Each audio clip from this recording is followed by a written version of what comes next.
Rai whawhiwhiang nei tau mele tai au ina ua toe se fulu ma le tolu minuti o na tale au le tūlai se fulu, ia, o le pukalami masani le tūlai se fulu. Ia, o tala ulunga le asa pe whaafonga iai. Mon, a malulu atu te mile na motia tu ina ili tatou whasalonga ia o nao nisi whauvaenga o sota inga whani o po ia nau toi whalei atu mo le siri fiele atu no ia whamalo la whaftai le mafuta mai ma whafonga mai tatou whasalonga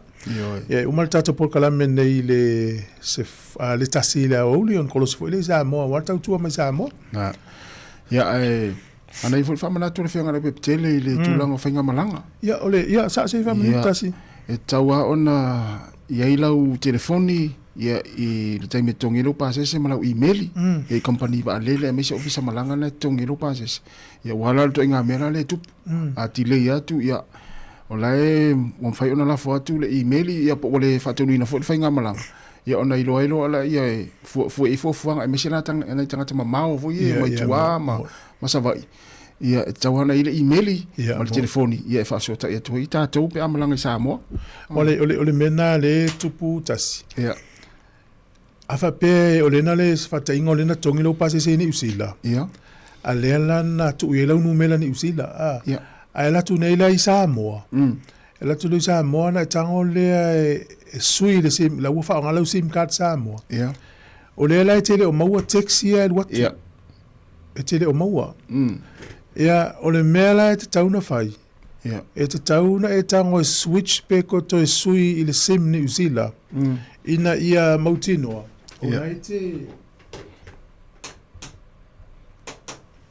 ia mautinoa lai e te mawaila message ia wa ele maua ia o le mena tupu tu sai e tele o maua ia so ta inga ia so ta ia tu ia ia company va lele me fulana u fa yo la talo te mila usau tong le ki la sim card ni usila ia o mautinoa pe se text o so tu wa se asa la so email o le text ia la ilo la to va ver text o le mela na tu o lo ile ia la se text na watu dos ia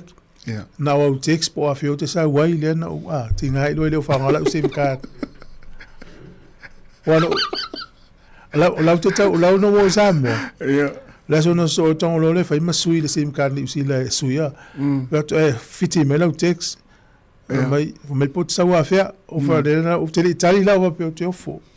le foto tau no mela si pot la tu o lo wonga la vale la usa tong lo te ki le sim card ni usila ai o so tu lo mal text fa mai woti le ta to va amole tot su minute la winga la na fa pele ki le pete o la ai lu mo il counter mo fa ye o le wa passe il time yo vale ya tal wele na sa le text ya la wa tai no ia na pela ta o ki o telefoni me fai lo sim card ni sila fai lo sim card Sāmoa ale mo watu o lo sim card ni sila ale mo watu o sim card Sāmoa nala ya mele na iso le to ki o telefoni no la esa o ya mele to ta no ole i text po sa wa fia o pela mi si lo tamali ole so ya mele pe tu ringo le mo pero se ali fai lan fa no ia mai ele maua ulas for ele langa il meu tia lui ele mau foi o telefone tele no las for ele mau foi o telefone e se foi fingo tu na fa no i to la ma fu anga mai langa te o le wa vela ulivi ma ilas for ele a tu se le voi lo ele ma ilas for ele mau o telefone se ta fu meni o le si sole ia malo te tona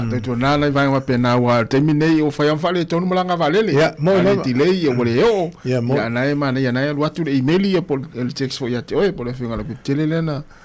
fia wala to tolo ia ala me tina na te mai ia lena sa o le ia e la tau so fianga na foi mele tel no le talo talo e o le versionente nei sa fa la ulo me la man tuale le mele ni Trump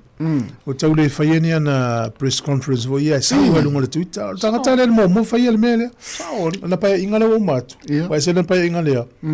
ia sa o Twitter va sa longa ia e pe o le copy o mai le tele o tai o la langi le fainga le ia fa sa lau me Trump o lo fai fe utona inga negotiations ele va o Iran America ai a tali mai ia Iran ia sau mai le se so ta ingo fai ale Sa so. ale tai nei la le fai tau tu no le radio New Zealand to lo fa le mai ua tua ia Iran Amerika la tu sa le la ta pena la tu so ingo la wil ele ia ala fai ia tal nonga ia fa mai le tala le o mai Iran accuses US of plotting ground attack despite diplomatic talk o ila le ta mai o la lana sa o la Trump la matanga wala fa mai Trump o le fail tan no mai Iran le tan no fa ia le wo lo Iran la watu los fa ingon la wile le wana va le ye fele le ma me lo ket nei lo la watu los fa ingon la wile la o to no fita le fu ile lo se aso le fu ia le la usau lo maltala Iran ia matua i le tau ia mele le la saulo so ingon la wile a le fail tan no ia le la uta to lo ni ia le la fail tan no ase tope tal no o tong tal pensini so alu lunga mata o tiso la to ia wa fa ina la fa ta tiso na o la fa ina la fa tiso na le tongi la to kilomita sa ia ale foto ia fa ina il ta o tiso wa fa ina ne tangata ia mo la to sa ni fa ta vale ia vai o e po se ta vale electric vehicle fa ta Paualo na le leo tanga ten fa tau ya solar taimi o le fainga malo tua i Jacinta. Sa mau al fa murianga mo le malo. Na o le ono fe la tel fitu wa fitu. Ya. Temine wa ve se el fainga malo le upale mai nei. Alo polo to mo o sa. I te na pero o to mo ia vai na le au. Mai mau pen va pe o mo temine o la e ale ono fe ono se la ono fe Ya la e todo wa fe le second hand car ya ono wa fe mon tu puta va fo. Ya se vai. Ya le tau le electric vehicle temine te va ta va fo fitus fu wa fe. Ya te le lo pa o ne temi wa tele. E ta va le mai saina le tata no risia so electric vehicle fo ta va le LTC. O ia tonu le kula e fa malulu ele fa vai ile va la ta vale mal passa se le dum ile tama il va na ina o ia na le kula e tonu lo fa vai fa malulu ai ele se microwave to ya malo la vai fa sta fa fianga ia na talo talonga te pena mai tua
Saula ia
O nai talonga e me se whaungo talonga le vaiaso na tenei ia le Super Rugby Pasifika o le talonga i le wao le Highlanders ma le au o le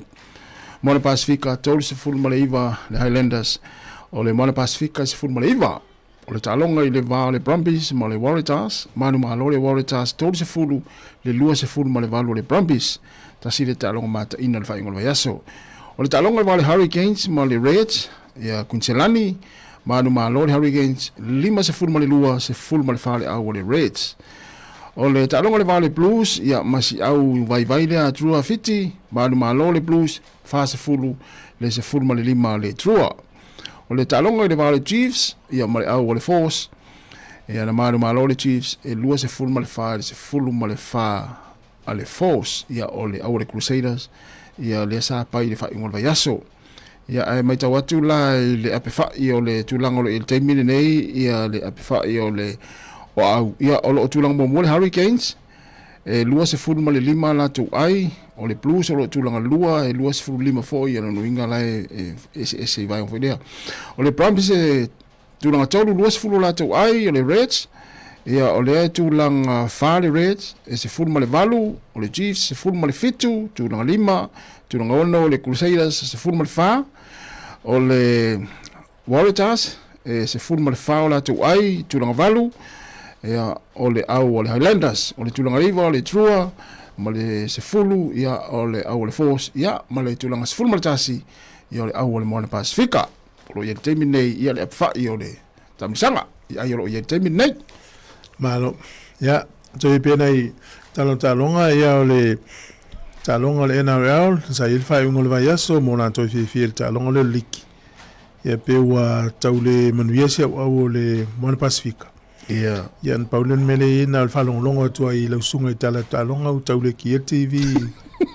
Super Rugby. Sorry, te lo tau sanga esel ne ya usol Super Rugby. Taule mata Super Rugby. Oh, Paul men al mata no formo va tia o Moana Pasifika yam pe ya fa tai le mo kon kala tena te miti mo la to tupe to si la to ainga ya tarsia ya talonga toi afai walima tau sanga o taluna fa vai le Moana Pasifika ia te te mini nei wa live on the town is swinga ya nga iluma e mo ia tau sanga te nei le sa tau fio lolo mi wale sa ia ari sa vea ia pe ta ia ne o to fo ia tu langa masani mai ai wale o le facility te facility ia ta itai ia le tio ale piki e si kala puso pala kapieni usila ia na itama ia ia o le se senga o le fati nonga e tangata Pasifika o talonga pe afua I papalang ia awana ini palangi tuloa awani a finance fina ngalo lo mana to ine palangi pe to avalu le le laina a mata le moana ia to metilo ia Sāmoa pa tonga te vela swinga vaila le se ola ta alo adi le lunga lo blacks sauloa ana ilan ta meti fa pe lo blacks pe to tolu pe to fa ile ol moana ia te lo swinga ia o te loa o le tūlanga o le mānava. O le mānava lea ia whai, nei le au ilo ia ita ilo I sau mai tau tasi. Ia o te ilo le sinava henga wa pe o le vanga tāwana, ia lava le mānava, se raupa sene. Ia a o le whaate nunga, mamama le tanga, te ita fui ata le taalo. Ta te iloa le mea tauna whai. Ia o ta fisosoani le istangata lea le malmo le polo. Te le ilo prea le game plan na le Moana Pasifika le whanga teimi. E iai ia ta maiti la ta alo Moana Pasifika. O ta te wa ia lofa ia I le tele o vaiaso.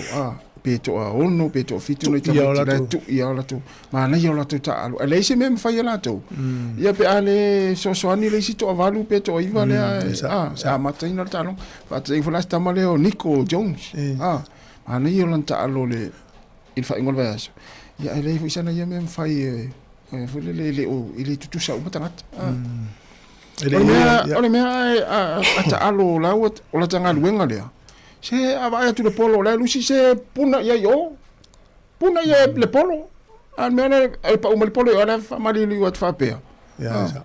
o mal tuai le tal no ola ila tal no mal tal no mal tuai tal no ngato ina to lua o ta noanga to ina isa fa la to pele sui ama to la le fa mari puti ma to la to ina e to fa e tala noa ya o ma to ne fa ye mari puti na fa longo ya ma fa so maling mai ti luma longo lai fa se ngai sto mai feng fa tau mai no pele me to na ya mai fa lo happy ai o happy ai ya fa lo pele ai ya o lo tano nga ta mai la kapi ma so se o me le te le linga le au le All Blacks ka tu to na mai se o le au le All Blacks e mau lo polo fololo au tatu ele follow tatu pelo Blacks mau lo polo follow lo polo ya la follow lo polo ale winga tala toi ai mela na ala sa polo swinga le ala tu des mal polo pa ula lo ala follow tu des irunga pik na tonu ya al tala fam tala ngal toi no ni sila mau lo follow le polo follow lo ya tatu ele follow tatu polo ya out follow polo pe talo pita si o sai o follow time o ma foi talo nga risi le titina na talo nga o ngal vason te nei o va ora tu langa va talo yo fumi lo wingi va tu ana talo nga fa mai le talo nga le o mini polo te ne sa va tu ana na le o tu ni polo te oi langa na tu le tu langa na tu o me te alo su el polo ele sa el polo su oi ali tu tonu va vai lo fa ali tu tonu su el polo I want to now ia Paula na memo awa o le winga o te alo fasta mai titi le na e ava sa tauna e tala no ia o lo marta along ale o tala no o marta along ia la lo te motiva pe ma le ma ese ale polo fasila auto ta alo ya so ia mele le ni usila model polo folo lo o vetu ia verso lei ia au la tao te matamata lo talo te vai tu lo te tu ai o il pitona te te wing ia o la tu lo mai o tu mo ba ia vai ene la onga le fa vai to ina le to vai ai vai ni skiviti le on mai talonga le vai unga le na fa unga vai aso o se icos furuono fa ina le rusta se tolu taika se tolu lua ma no le worry sufa Broncos e lua ono man malo le Dolphins e sfuru lua. Le Knights e lufu fa man malo Bulldogs e sfuru ono. Panthers e fa sfuru valu man malo le Eagles e lufu sfuru. Cowboys e lufu valu man malo Storm e lufu fa. Sharks e tolu fa man malo le Raiders e lua. E ma le Titans e lufu lua man malo i le au le Dragons e sfuru fa. Ia le pofo e le stofi to amtalieta alonga nei. Ya ta alo le Dolphins mal si Eagles ya si lawa tu pe ala talata ya ta long al terminate le table NRL la mo le Panthers le Warriors tolu le Tigers fa le Knights liman la piti on Bulldogs ya fa solo to le Dolphins le Dragons le muli ya ole ta long cricket le na va tu finga la wano i telefou ole nei ta ya ta long la le o ka semana ya no mata ta long le va la uni sila te mai tai male au Afrika South. Tani sila lua se la uno valu ai. Ai te tale matarila le talonga le 5 ova tasi le aso. Ai te tale au Afrika South le polo muli ya. Fa to le teine le tai na le polo le. Alu atu le fa ate le polo na fa eta tasi ai tauna na tuli. Ai le tulia. Alu atu le polo na lima tali le e tauna tuli le ai. Ai tu ale tene le polo muli e mai lo le ova sole no na sa sawa va ile ni moni le polo ai ana malo malo i Afrika sa te lua se la no iva ola tu ai tu so le ono ai tau ona fole na mana yo na talonga i mata oi sorry era na malo le au Afrika sa te le amtanga le la to misanga le tasi le aso sila Tasi o le li foi le tato o Israel Adesanya. E le foi into e fai foi lan fusu anga tau fea le il fai un vai aso e le foi na fai ina ya. Tolu ono tau sanga ya le leia kickboxing le li le. Ya e o le lei tele le sia o ya. Le lei tele o sia o ia e ta alo mai sia tunu. Yo. E tar sia ia mo nia na ia foi le sona. Sia foi tama. Te lo no fa longo tala anga te lo ite wa se no o le tala na fa so ai tangata o fa longo e ole li ile e fa mai wa le tangata wa le tau te lo tangata mai fa fo no fo ni e lo te tono ta longo tangata fo le tau sa afia ai ona o le mele te tau na e yai pe ai tono ta longo le tau na fa ngai le pula fa nga sa e tau na fa ma wolunga upu tau tala ai e tau nei upu masoa te tau talai. Ia. Pea e iai to tonu. Promoter talong. Io e whalau loa i talong, whalau loa i to inga tangata e te iai. E tai nane au lou tangata moni ia e tau sa afia, e te whaaloalo, e te tau tala i upu lelei. E te maululo i tono ta alonga. E te tau mai a oe me ia ina ia pēna unau e tangata matamata i tau lia i fusuanga ma mena. Saona, te tamalea saole. Te ewa para wale mutu ma whai upu. Ai wha mei e le wha pēla tangata. Ai ona ole iai to tono tisi o manga o ta alonga. E te tau lana e sui wha apea. Pe wha mele wha taingo tanga luenga. Sai ole vai mai tangata e whele le mtua ia ai le ulo mai ni mele. Mele tupu tupu. Ala, ona sa wale no tupu. Sa le fa malo ma tupu. Ala tutu al pulite mel concert. E la va pe. Sa wale no mal tupu vai tu ia le fa mtala tala la ma sa le pitore si fo le pitore fo tu fo mai lo. Ia la to fo tu tupu. Al tupu sui me no fo ma sa le pitore vai lo no fo. Ia le tatu tala na talonga. Ia fa malo tatu ma futa la veta ultasi la. Ia fu la va o feo ingol nei aso. Ia I lava se me la tu isa wo ya o ele nga ya ula luta avale tung tal pensi. Sa ole lei. Le se me lo termino I fu sta avale termine. Ioi. A pe aso ia sa fle wa malo e fa ia te lo tung tal pensi. Me se me utul ta avale. Mana ya. Amana tu ta yao. Ya ala tatu mafuta pe. Ya se watu nei fa fianga nei ya ona watu le tatu proclame pe on forsi atu ya se fa talo fatu si tatu pa ana tatu pa ngai mafuta mai le sunga vaonga tasi malingi manuia lava le tau sunga vaonga fa te lava le mafuta mai ma fo Eric ya alofte le atu manuia lava le tau ya al tama tu atu sanga fanga io ya le fta ate mai tu fa mai ya ole sunga fa tu ya solo I sa seve talo fa solo ya manuia lava le tau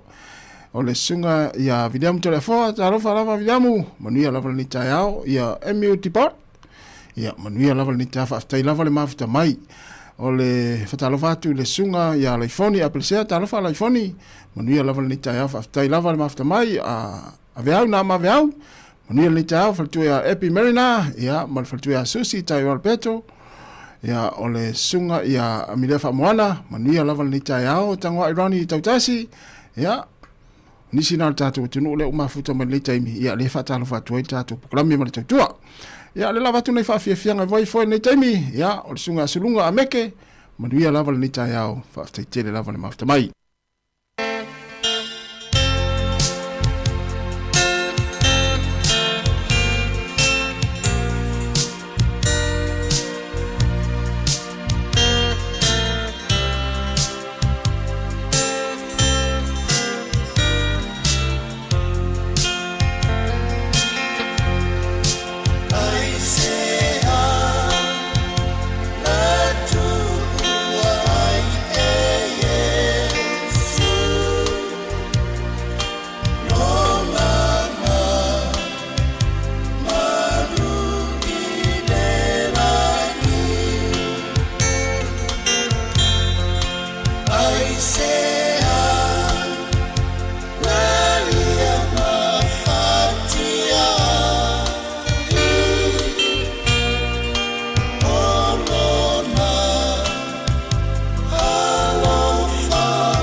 lingi noi mata aole tina uatani tautala sole ailona ata totoi feilo ai ua pei oi hose tangata e malangelelangi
After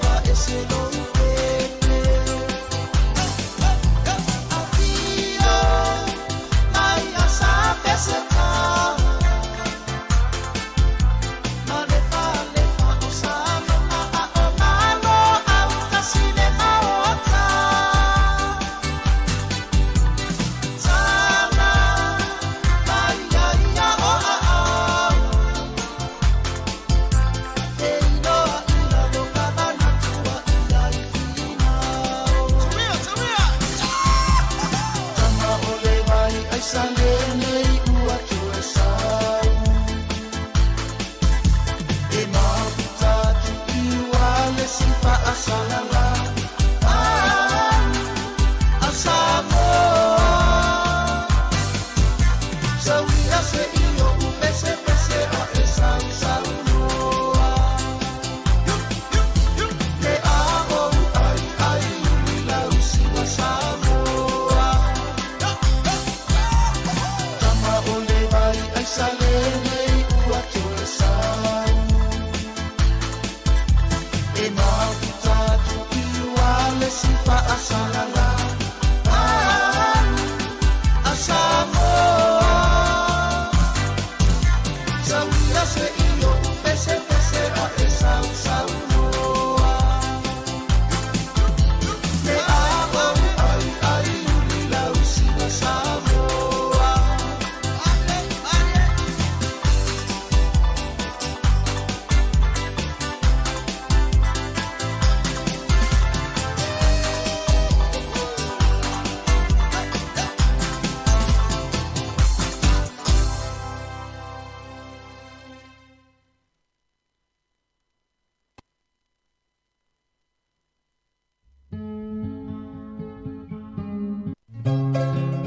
Moso sili sili le manongi ta utino mai lo ta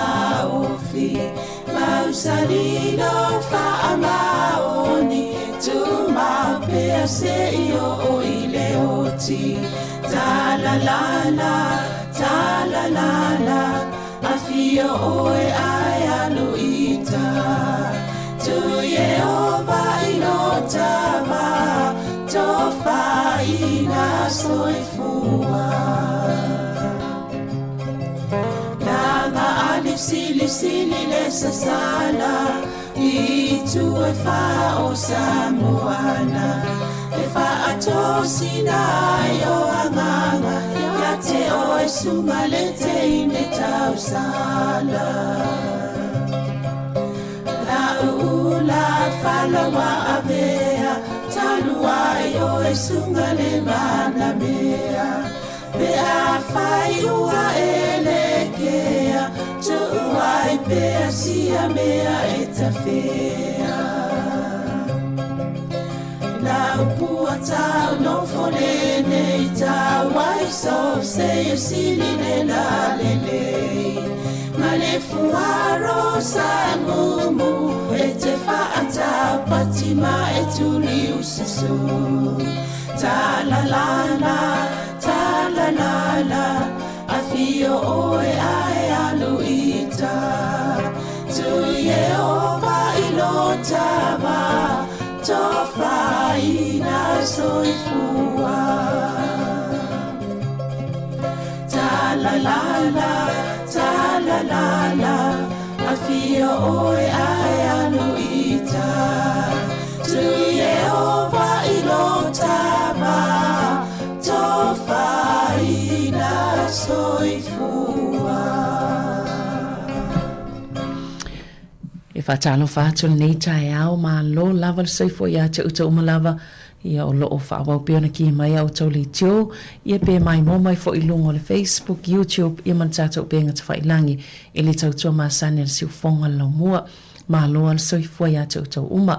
o le polkalame o tala la walunga le vaiasa peona maasane ia asfrai le te itasi le fo iwa mafutama le fianga le li pule af masanga te al moresi tala no inisio mta upu e iei ia vaenga o le official siufonga lau mua e whapea fo iwa na whaalau tele ati le ini mta upsala walunga tala phone nei vaiaso ma loa soifua lau fianga af masanga talo falama ma lo fo i 7 whatala fo i le pa i molunga tato o whafonga siufonga lau mua ia ma lo lava le soifua momalangi mani vai tau soifuanga alo ia ua vaisi e fo tato va ia swing on town nei tae ao Lucky ata to Wellington pe va vai me tu pu ni New Zealand o fi nei fa sol o sila walu fa tolu mai ngo New Zealand le la ve e ti mo ma fa ma io fa ni si vai nga ala na to ti nga ina fo li pito i ma to le motu nei ia ale o le sole o to i le lo motu e ko le motu i saute na vea umani usila laki ata to nei woni to nei le I a fine tele ya to no e fu stemi tatu tinga ina la ia le fa sawa tatu nei vai ten Sa olele. Awa ia tu le awala tele o ta whinga o vai. Ia ua matua e mai sela wailunga I Northland. Ia whangare. Ole matua I matauria fo I o le so ai si vaenga nei le I a tonu le ma tūle le isi a wala ia mlalo fo I e meina whaina le vai ia a le uto e sa putu sa mo isi timunga nei malolo vai ia wa tili al tinga ina e nei tinga ina no vai fo lungo TV te tonu mai mo ai fo ia o fiu ta o manto e fale vali ni pele fale ia le fo uto lolo vai ia o marai ni so marai nei maoli la fo tinga ina ya le fo I marai lai fa ngai e mapu ye nei tanga te masulu fa ye ni si wa fi tele I lo nga vai o tupuni New Zealand Pa wal me nei tanga tanga na ole tui ole sifi e se roa mala no e fainga ta tele nei fa se fa mo fa pena a fa pio nei fa tole no fuanga na e o fela lai sifi ya e le fa ta o tu le ia Malaysia tulanga le wo ye ufte ye fo ni so fa fonga mai o lo ni so afi ai wo le to e mafai ona mon insurance insure o fale la ye wa le wo lo na tinga ina me fa pene ia elai o lungale sa ye fo temita ta noi o lai fa fina unga malpule nga no o kilani inisia no fonga ye fa pe o le tauto e fa woni fale ia aile o le leifo le fatu penga ina ia sifi se ina ainga na atono ia tauna apa toale malo mo fa se tuenga soswani fo ile ia mula to umai olo o mawe no fu I vaenga ia fa intail e saungole mo lumana ina ia sifi fa tasima ato saula ni si tulanga fa natura fa pelumana ia ni se meto politele ia me se la to fo io la vea itanga tama ia na tato awala tele si vaenga ye wala pe fai me fai ngofia ona a holele fai awala ia fa la vea ola taimi lolo fai ia ne la vai pe ole ata tuanga me vai o pe o ngalu ma le awala tele yo le ta volele to fa le ton wal vaenga le ia e tato mantuona I inga ye feita tele tati no fa ma vo fa pe ando ta itale tu pole mela o le to ngala ngono e o ya taito sa le fa pe la le ne tu pu mo tu pu fa lua tu pu fa tolu yo e tu tele la ngona ta tu le ngai le yo ya ya nei tanga tai o fe ngai nei mai fo I ya Charles ia o wane wa leva aba ia tu fa wa ia ti munga ma ia e pe olen fa no mai fo tana tau le o a faina tenta tu le o ni la pata inga fo ni ti munga tele na ona si va inga io o le tu va ia tu le fa fa no fo le tala tau na po o e sa wa la via o mani usila to e fai mai amata melu nga fa so le o la lo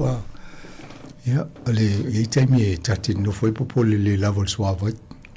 ia telefon so ava utilia la fianga tato moni le ia Charles ia wane fa tele ma va na uma ia tulang fa le tono le ta ona I fa sisilanga mo tato ma sa mana ia tonu e mo to le mo mai te to sa ni mai ele tato radio phone le na fo la to fa pe ina masino to na sa ele fa mo fa tato radio phone sa linga tu per tato le tio le so e pe le fa lo a tu pokalame ma pokalame ne va su tona e o le wa fa malolo na fu fuanga tele le afianga tato a fa ngolongo I no me fa tu pe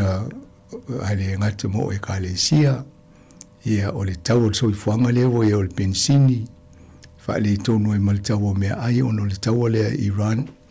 le o so fa inga Amerika o Iran e o le wa tau fi ile ala va ale e mai e tato pensini o so au kesio me va pena e o te le ala fianga tato ne fo ne fal fol sanga malo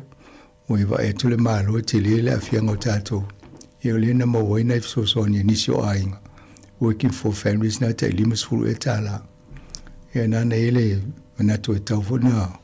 tau filta to fundraising e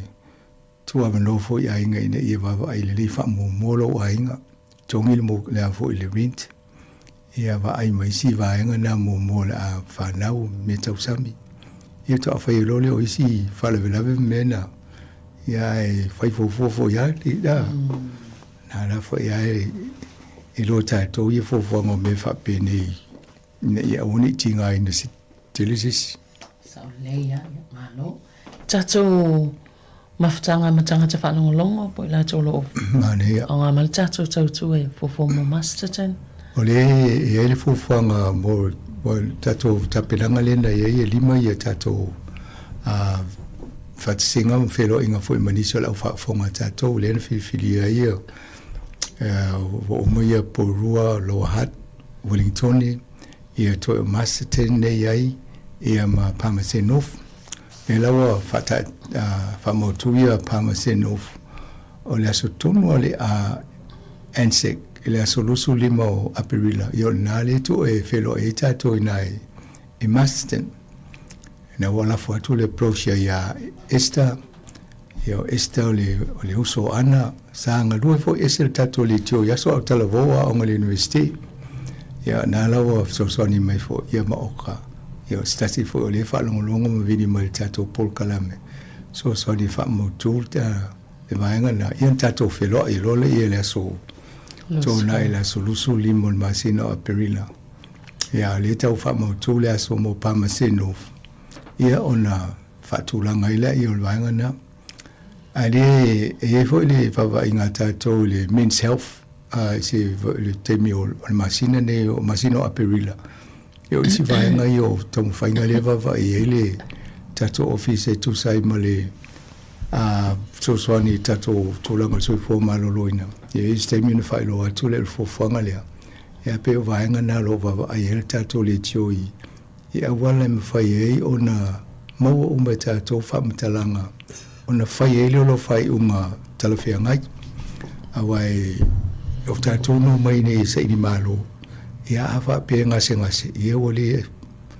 tau lo fa moi pe o mena le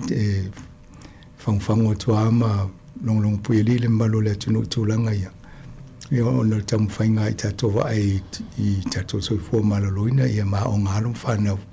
ia walu mana ini New Zealand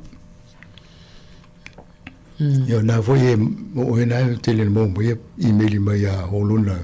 I tato programa on so fo malo loina ia masanga nei toi whamanata mai pia ia toi pui o le fulu o le COVID ia mai si ma le pui nga mai matonga fitinga mo le scabies to inga whaamai ese ai mantua le fo ia i popo le ngai le mai leo le meningococcal yo fia fai ai ia o le wa tele pe o na o le ama pipisi wa ama tafo ina pipisi ai mai se la vai nei tupulanga talavo no vaenga o mana nei fa popo atu ai inai na fo I fa manatu le soifua malolo ina nei vai tau sa ole sina vaenga sa te lea la fianga yo New Zealand I amtanga o tato po kalame soifua malolo ina I tele fu tato fa la ulona faia ma po kalame ma soifua malolo ina ole ai fa manatu atu fa mole tala no lo fo mai me fai o ai ni tui pui o nga mo fana ina ia fa manatu mai la to ia ole fu tam folta to le tio e vatu vaenga ia ia mo to lo li stale tato Pacific Health Services ai po rural Hutt Valley ia ma nisi o nutoa o yo lo mo tato fa salonga tala no ia fo mai la to wa ia si vaenga yo lo fai fua e tupulanga talavo ia mai la to ia mai tu mau ia mai la to lungo lon so limita usanga ia ma nai la to mo mai tanga ia sa o na sa bali ia o vaenga na ia na lo le failo tu pui e se le pui lo to fitia e to sala mo muli u tele ala fianga o ai va pete o mai o le ni so mai ia la le si tu pe mo lo to o le si vaenga na fianga e tato no fouta e ma fo le lumna e o mo lo ainga ia me se ama o lo leva noa e vai fo mai vai lo wai o le si foi fa fi tauli le ye wa fi fa tap tali tai me e mau sewa no al forma. Moni leia o tūlanga nā ro iei nei yo e tau avili atu nei wha mai pe lua vai aso tolu vai aso. Awa sola. E video tu lova mai o leia ile avanoa nei le uri pe ai fia. Ia nei tau mai o tasilisi vai aso lumana i pe lua vai aso. Ia po fole lei tau mawhai ai avelo ta vale ave shakil ta vale ia shaki mo mole ta vale. Mai le siamo mai shakil ta vale mai ta vale le ta vale no fo. Moni le. E ia le vaenga folia wa fai le soifo maloloina New Zealand. Le tufu ile o la tau ia ia le soifo maloloina tangata Pasifika i tonu New Zealand. Le wai nei le au unanga fole fai lunga o penga te fai langi. So sani ia mawele le sif so sani e lango ina i tātou le soifo maloloina. Ma le soifo lau leo tangata Pasifika i tonu Aotearoa i tonu New Zealand. E ila le website na e mawhai pole upenga te whailangi na le soifo maloloina mawhaina elu i tonu. Ia ona mawaile o vaenga i e so san tele mo tātou. O le e manei o tau mawhainga pia wai nei le ofisa a onga o ofisa le malo e o fo le vaenga le a. O te le lo po e nisi o tala no ni ainga mtiti lo tonu vale po e se computer po e se internet. E le se angai whasa lau i meia a e o lo e a. Ia. O a inga re e ni la to teknolosi e le i loa whaonga i a mene.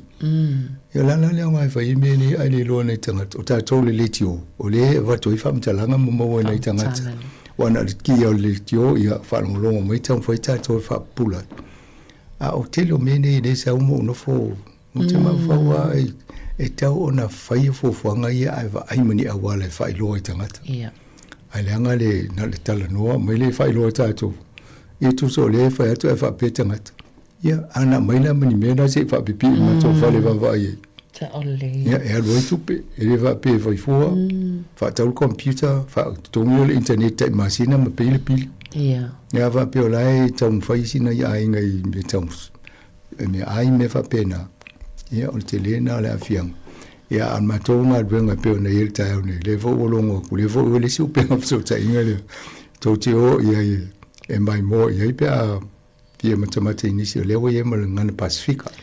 On me whaonga le telefoni ia msanga.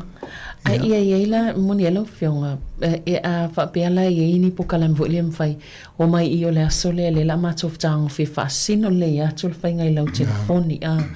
Ina ia i tango i lea o ia whata i ta ia i te mi umai te whialo i sa ili atili. A le ua suena lo whaasino i tangata po o whiolunga i wale ua tof telefoni umafo. O le ita le loma tato whilo inga master ma pama seno. O le la tato whaiala vaenga nea. Na tato whailoa ia i male upenga sota inga ne ina ia mau e fol ma a. So soani inisi le lofa o ngale teknolosi ia ma whai oisi vaenga ia. Ia a tono le si awala na e whai tato so soani fo ia ma whai ele matanga ruenga le vai o le la ma to whainga ruenga le ai so soani mai whatupe ia i me whape nei. Tau lea. Nei. Ia pe isi vaenga na o soi fo maloloina o lea o le aso momo aperila lea na whail poka la me e amatai lea tui pui o le folu. Ia whai lava o na book pe whaatonu atulo wa vanua le taimi nei po whia lava la o nanga mantua fo o lewa whaina whai pharmacies po whale talavai. Ia mo tangata ia wanga pa ai mol tui e leise tongi. Ia, atono e mo tofu fa pe uti ha fu telinga fa ngolongo mo tele no to ma o le ai o le vaenga na o le si vaenga na o tato tau o tato le tiu. Ia mo tato o le saunga le mu so i fu maloloina le ia mfi tono le tunu nei. Ia pe ona i vaenga na e longo po ile fo le malo le tunu. Tele ia o le masina le fa ingo tesi o le masina o mati. Amatango apilila. E amatai na fai campaign mo le tatoanga ia tulu tau malulu. O le temi tonu ana e whaatu mulia i whale mai i New Zealand. Pe ato tele la to le whaini tui pui ma. Ia no atu lola ia o isi o atu le lol me ave e o tumu tele whale mai ia. Saholea. Mele tau whai tato ia awane ia o le tūlanga na o le ave o le whale mai. Mena leina tatalongo atu mato ne ia whamanatu wa ai whaitu i pui o e mala whanau i mo ainga. ia ona a mo fo la o e pisi le mai te re tinga inga tele pe ona tanga te le mo se tu yu fo ia malo ia tanga I mai nisio tala I mea tutupul nei vai aso ia pe o lea e laualunga le tawale penisini swau ia matulanga fa pena le o tatu fia ngai e nei vai tau nei afsang ia me se la so soni le al malo le o au mai tau fa mama avengai e me se la vota ngatai e pito a fai nei po tangata e pito maola lalo tongi matulanga fa pena yo ye so soni al malo len fol le fol sanga la mtango vai aso nei ai limas futala ai working families pawana la upona le ile vanga le na o ainga vo io o lo mol benefit ale nga lu e pe fo tomi ainga ia le la mol limas futala le so soni ai o le fo le fa popo le work tax credits to be mo ainga ye fainga wen ana ia ainga la ye le stanga te fainga wen ai do ise so soni fa pe o nai fa se ale tu ngai ile le fitau yo e faina o tangata fainga e se ngata fainga o ainga ye le tangata fainga ye le so soni ia ola te lo e la vova vai malo po la se si awala e fo if so soni il vainga le awa ile na pau yo tangata lo tinga ina te mini yo ina tangata ye nga loi ila to po taxi drivers o tangata te le pichini ye ero lungo malta ol pase se pa o so lungo taxi yo le Uber drivers yo le vo i tangile au fai fato angala to ye le tangata o pensini mo so wi fa na mo le tiso le fa ngala to ya te li lopo ye se por kala mel malo fa ye le fa lo me pe le dimas futa la le uta mo ai al tu langa na ye lo mo miel so son ya la o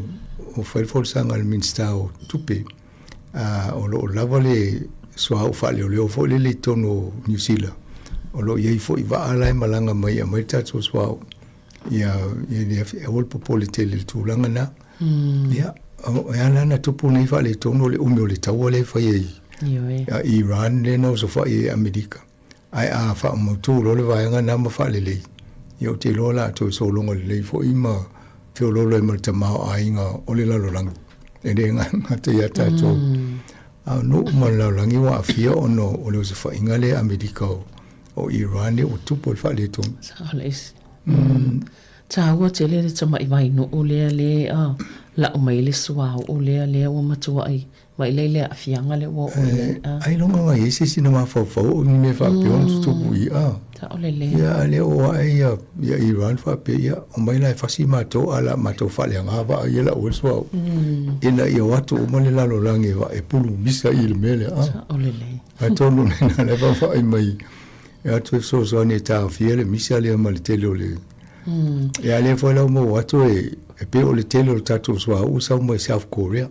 ko le South ya e ui mai le tele o tatu va ai mai le tatu so il vai no le la tu por fa le to no termine al polenga fo ila nai pe o le va ai atu ya ko ve sauti e u ina to avatu umar swa o lea e fa mo to no lava yo lo na tu no la fa mo ti lo le o ni sila pa fa le fa mo e la ai la ve mal le swa o le po le fio le fa ngai lungo vale ya lo no winga la a fa pe fa ti tiele ama yo to nga swa o le pe fa ngai lungo vale po le to nga pensini le fa ngai vale ya ona le wa mata na fa ti numero o si malanga ata to fa penale ia fo le Jetstar ia mo si vale le compagnia stadia mo ono le tawole o ele sangole muia lungo ono ia fele le vale ia le si me o le tanga te fi o el termine ono le sangole mu ia to e tamutal tawo o pensini le o si lungo passes eu tele ala la fianga ya mutato wala to tesial me uni pele tisi lakini usila olo itele tato hydropower le mo me vai fa ngale vai Ia ale ai foi popole iswa ule ina ia fie falangolango ia tato. Ia misi alfa nga ia so taitasi o ta vale. Ia manisio misi fale kesi ia leo fale tono foi kesi fa ngai. Mo la to fa nga nga mu kesi. I te ua fai ia to fo ia le. Tafula. Oi se lolo o nga mu le kesi me lo nga mu le bil. Yes. Awai pe o vai atu sabadina termine. O inisio sa fio imuta vale le alu pensini. Ele o te awalu fa tau lo ta vale alu le. Ivi. Ele tise. Ia va pia. O le la valu tu le kiu. Sa. Ia male ro po le tau e tai au. Po le siva yasu. Ia lo fa tau mo ia tau ta. Ia ai tiku e apa va vole le su tau sanga falta vale. E o mau to e fitau i wai. E o mau ele tau tu peto alu pampensini. O atai le si mai tai te mai tai whainga luenga pampensini. Le pamai. E o whamai quiet. E wale bis. Whamai ai o whala wala to e lata i le motorway. E pi e lo atu le. Whamai na o te vai na o loli e te len tawa atu o whewai. Tau le ini ta avale fo ia whewai. O e sa o ala le lipo ti le sau e pena o ta avale mamafa ta avale te tele i wheo wale to e tau le ini ta avale ia masani pe o ta avale wheo i tangata e tātou e o i ngā luenga ma. Ia e sa o ngā fo i le awala la tau ia o tau le ini ta avale wheo a. Te roa o e ma o tau na whaintā wila vidi vai. Mama o te le orua le vidi mai o le wila knowinga. So, e lua aso e vidi mai le wila. E sau se la e i o tūlanga na i e o. Le ai atono le o lo o mawhatia whaatasita tō le vaenga lea. E ai vavai o le vavai e ato e o ovo le tōta la i a pensini isi vaenga. Tauta la le lima iwa a. Ne tiso leo a te lea le si tanga leo iei nei. Ia, fai fufua atono e. O la e i roa e le ainga ia fufua le la tau. O si ainga a wha pesa atolu ta avale e o tasi ta avale la fia roa. Ia mlesi vaenga. O fufua le li wha taunga. O le to e pe oso atua e mali susu. Ia sau. Oso atua maisi. A taun fai le lisi o le wha tau. Tasi le wha taunga le vai aso. O le fai ia wa tu sa pe i oso tu fa mau le sta la na pensi ia por sa vale il falolo pe a fai la tala ia o tu langa nei tato matal si o lai sa ngale mu tato fa so longo va ia mai tato pensi ne pe e te pu me le ata va tu lai ta mo lo nga sa mila wo me li si va ala fa solo me le mai sale e sena me mo ia na ola to le tul mata ia an me pelo tul mata i uma tanga ta po tai o me ma so ti ta to fento fio a vol popoleta to i de mai ngo so ai popoleta to le tawol so le lu mo ni le ia msanga se fai sina malolonga pupu to e fa wa wale po kalame fa tai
la nei o le whanga I pāu. Uai noa ai e a tato whana, e sa I li malo na I matua. E ai le si fofo mau le lau mua. Ua la lau nei o le whanga I pāu. Uai noa ai e a tato whana, e sa I li malo na I matua. E ai le si fofo mau le lau mua. Ole tai ole tole le nei, walai ole tato penei. Ia soe pongisa,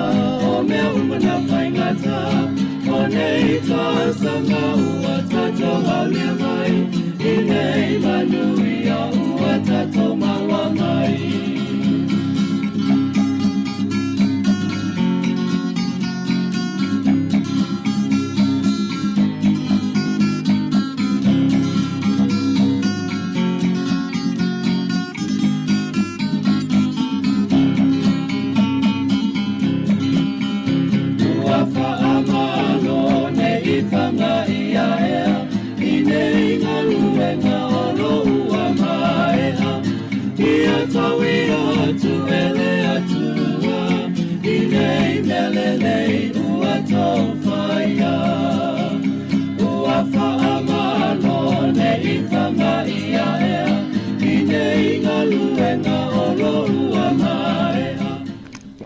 Ia, toe whaatalo whātu. E I vaenga ia mana I fwoi whaatalo noa masanga o mo meo o no ngā tupe o mo kesi po o no ngā tupe mo whale. Mana e le vaenga na le wa fwoi e si whale tupe e tamwhai e tā ofi tangata le la tolu taimine. Le la tolu mo kesi ma vaenga na. O si la o tamwhai e va ai e pāken pe tala no I si whale tupa pe o e la mo kesi le pe whatata inga rose la wafe. O le tau so si whale tupe vai pe mana ia se avo se pasene tului ia ona tau walai tau vai whale tupe ia hao umalto te lo tangata I mo kesi e wai au mamu la to business. Ale la wa vai nei whale tupe. E whai mo le cashback a pia e te nofo ai nei ia toi moala wai awa pe o leo matiu o o taimi o umaile au ngā le umile ana e whai lau mo kesi taimi nei. O I se wa pe ia whafo le lo tausanga pe tolu tausanga. E uma lo tausanga e le whawai pe I se si whale tupe si li atu le pasene pe maulalo le pasene tului mo ia na avile lau tupe. O le lau tau whaila wangala. Nofo ine ia e watu se tupe le mo o isi la le o avele tasi te si ma le 5% o le whainga o le mo kesi. O le cashback, o le tau la to o le cashback. E so swani, atonu mo le au whaafonga tātou. Awai talta no mta ufa pe pe vai lo fal tupe a pe o le o lo tau vai se fal tupe fiololo le pasene tului mo o la se mem faenda to soni o to ia te e wale o fa lo o tulanga na lo I o le tau va fal tupe o le business o emna o la to e ona vai le o wale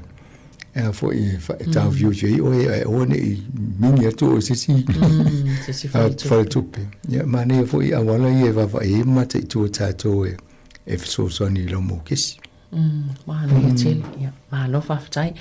o lea tau te pisai le tonga tāma le si iti on tau o pensini swa uma men whapena ai o le fo I sa folfola le so sani al malo mo mane whangai ta avale el tisi yo le na fai lo le mista o fo le mail to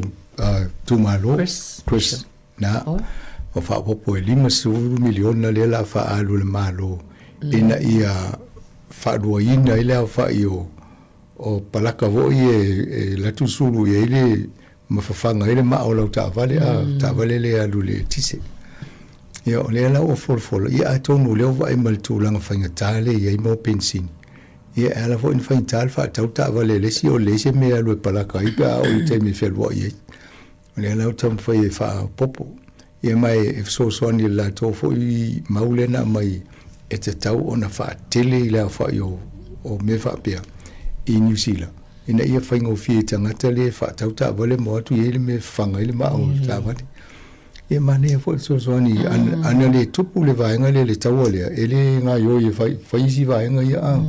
ya nga vo me tupu Ia. yo fai ele o le si nga nga o le na polo mi se vai ya le o to langa mai le la o te mil palot Bi mana yo tai mi ane la te palota fai o mai me o le finta tal no vas tal wai I company fo I tono New Zealand wa ma ton ta puni ma afia I ale tele o malwenga nei tanga te whainga alwenga ale fo I mata watu I pitone le la a pe tapuni ale la fo I le staff group na afia fo I tanga te whainga alwenga esa o le va ia tu e mo tono ai o pitone le ele printing press le tools folunga ia ngalwenga la ia termine ia afa ia ni tanga ta Sāmoa Pol Pacifico lo ia ia te le fo le pole le la ia la to le la fo le sia va no ia ngalwenga ale va to va pe le la to company le lo e tam fa e va ipe mo ia va lo mo la to ai ma fo to nga fo nga va pe ava pe o mo lo ai nga le mo fa tau le fa le ile fa nga fa mai la ile ngalwenga yo le e se fa nga e se fo le fo nga fa ngo fiel sifi a to le ai nga no linga lo ya to no la na mai la to se mau fa pe te una fa no fi le mo ele ya ele fa ngo fi mo ai nga le yo o ngal fa na ia ava pe o la le nga la o nga tamiti nei le first 15 la ta lo tamiti o ina fi ole ia lo e tele yo fa nga fo ye o le fio wai ia a o kala stete ia la tele ma mau kilani msa mo ya tele tong tal pa se pe to fia lui asa o vai nga na le va i pele te fa tu pula io numero o fo io la to le vo sa tala no tu vai aso le ia McCain Foods le ta we to tele io ta to le la i Hastings io le vai nga i un tapunia la to o le fo ta punia la to fa nga nga nai fa ye fo ia ai le vei Hastings taniren au kilani makala state levo ia watis mona to lo finga wenga I il termine ele o fie wai ele o lo pola le me tu ku pa ne ngal wenga te pe ono moli mau ina ni si foi na interview longo TV taloi o isi o le nga tu pulanga o la to o ai ngale le finga wenga to no ngal wenga ne ia mai tau sanga ia ole o what is here na fa vai male tasi va to fai hawks bay ma fo la lo inga to telo ni si o a inga fa inga bro mo lo ngari fa nau fa solo mai ala al tulanga na ole fa la vele wutu ele mo o la to fo ma o telo si meio o tau lo tau mo fie fa le mai tia I mai nei New Zealand a fiero le tau tato lo vai tauta ole le la foi tio ina foi ia o saina le tele na mai isi la tu o lo ia mo tau mo fie te ia mai fefta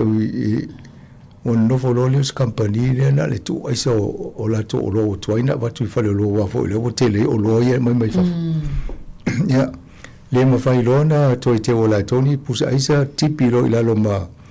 o ka ye na mi mai fai fato anga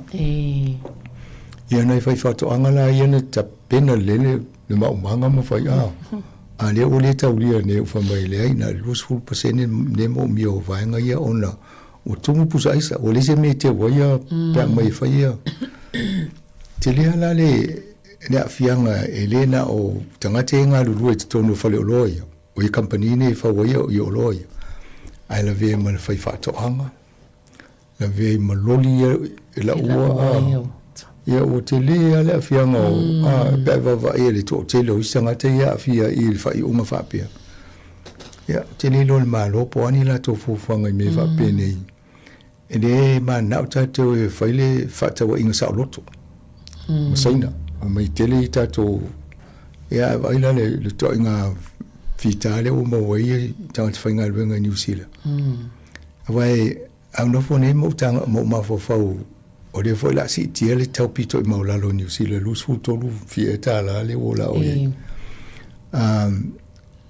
ai a fo fo la le paisina O se ngata lai fal pui lai tata fai tau se mi o lai o fai ngā nuru e fai ngā nuru. Ie leo pia. Ia na mai lo o loa nai tau mo fia mau o loa tātou a fo i de tusa le tau le na fai ei mau tau ni New Zealand. O te masau salo a tau no le si vaenga le tau na vai to e malo i fai ngō me fa pene. Ma ne ele mai e o fo tangata fa tau fia tele tātou e fa tau le o loa tau mo fia. Ai tātou vai le a fia ngō tangata i o a tau no isi o tangata o a inga. Nera lusinga luenga o no mana o tātou me tau no fia mai saina. Ai tau ni wawa e itua ato le vaenga lea. E tau ana e se fufuanga le malo e vai ai. Po tutusa i atu la fono, e matatongi, o tangata ia le e whai ai o loa ai e tasi a. Ia nei lo le po talwhiangai. A wan mele maua o tapuni o ngā luenga ma. Ia le fo ilai e a whaina i si vaenga i o New Zealand i lo longa ma. Tele fo ia fianga nei fai fato anga ia faina fo man. Ia le atili fa popo i fo ia fa fitau li. Mo fale o lola. Ma le avo e vai la toma popo le tūlanga na. Ai te o lolo vai le vaenga le ai le tō mo mai o loa nai mai. Ia o te lilo ai o le sis full sanga ta toi fo i le ia i fato anga. Lo inga lai vai la tō po fela mai ia. Ia o loa ia le teimini. A tōnu teimina o ngā ia me seina tango fi wala e. Ia fa lave na te lea le fa na fiango ona i tangata whainga ruenga fo i nei pia tato so ona mai ia ia o loa mai fafu e le tango fi ia a fi mga ruenga la tau le fa tau mo loa ia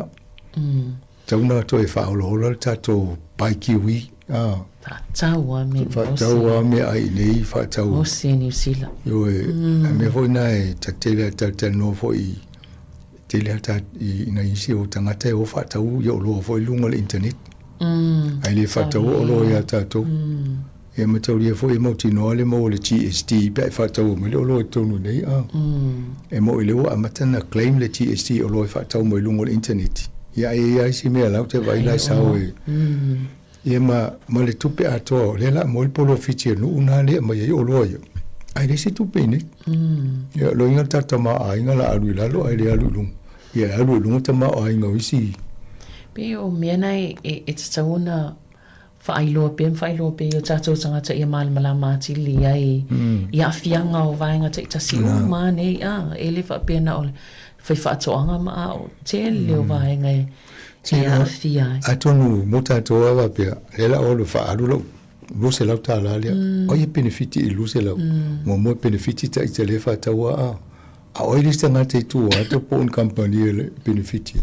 Ia benefiti le mālo le mōlanga GST. Ia toi benefiti am tātou wa GST na.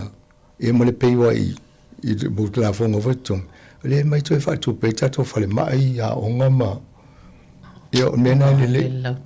o mena le ia wha alo tātou tupe ni. E toi au ngai a tātou. A tātou la ave whatau mai me mai wafu. Ia o le whalawelawe na te alu online, ia ave Amazon, pe ave Temu, ia o saina, pe ave Alipapa o saina. Ia ono le ese o le tau, o tau fiele leini, ia ai. E taua o na nofore le officiale o le consumer ma le malo o whapea. O lea ese me tau ia tua ina ia tā ofi, tupe a tātou le alu le Temu, mai si kampania ia o laita te lo le tali o le mena o le oloa tango fi o si fo o loa lai sa lungo le temu o le manai e vai nei lungo le online o le manai e o fōringa ma le teknolosi ia o tango fi na ai taunu vai nei o la le awala mwhai e on tato whai e le tua nganga luenga leo ina ia mo is tato tupe nei mo le tato complain tomu de fie le malo ai le fa nga e le malo ni awala fa pe fa ye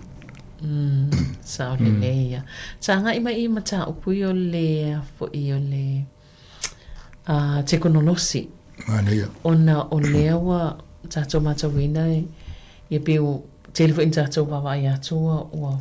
vaea pe misi fo i nei tangata ai so i fuanga luenga ona pe o telen fa ngan teknolosi ia e yo a tonu lua vaenga ia le no muli nei fo i lua va so talua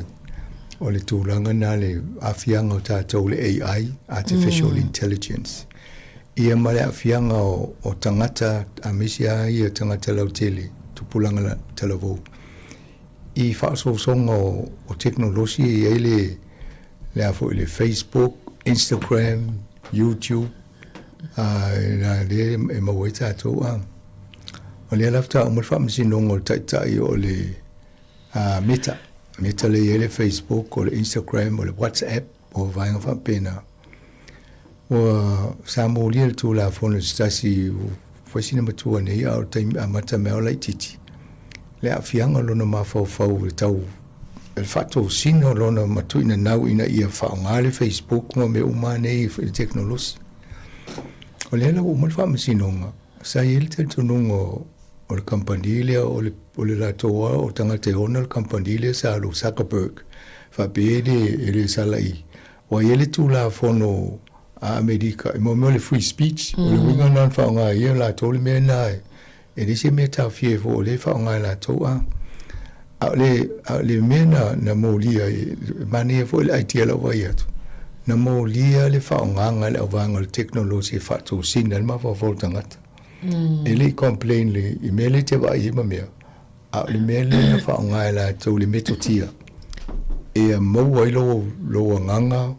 a toa ma e hadu ailo taimi ia ma maleanga ma lo mawhawha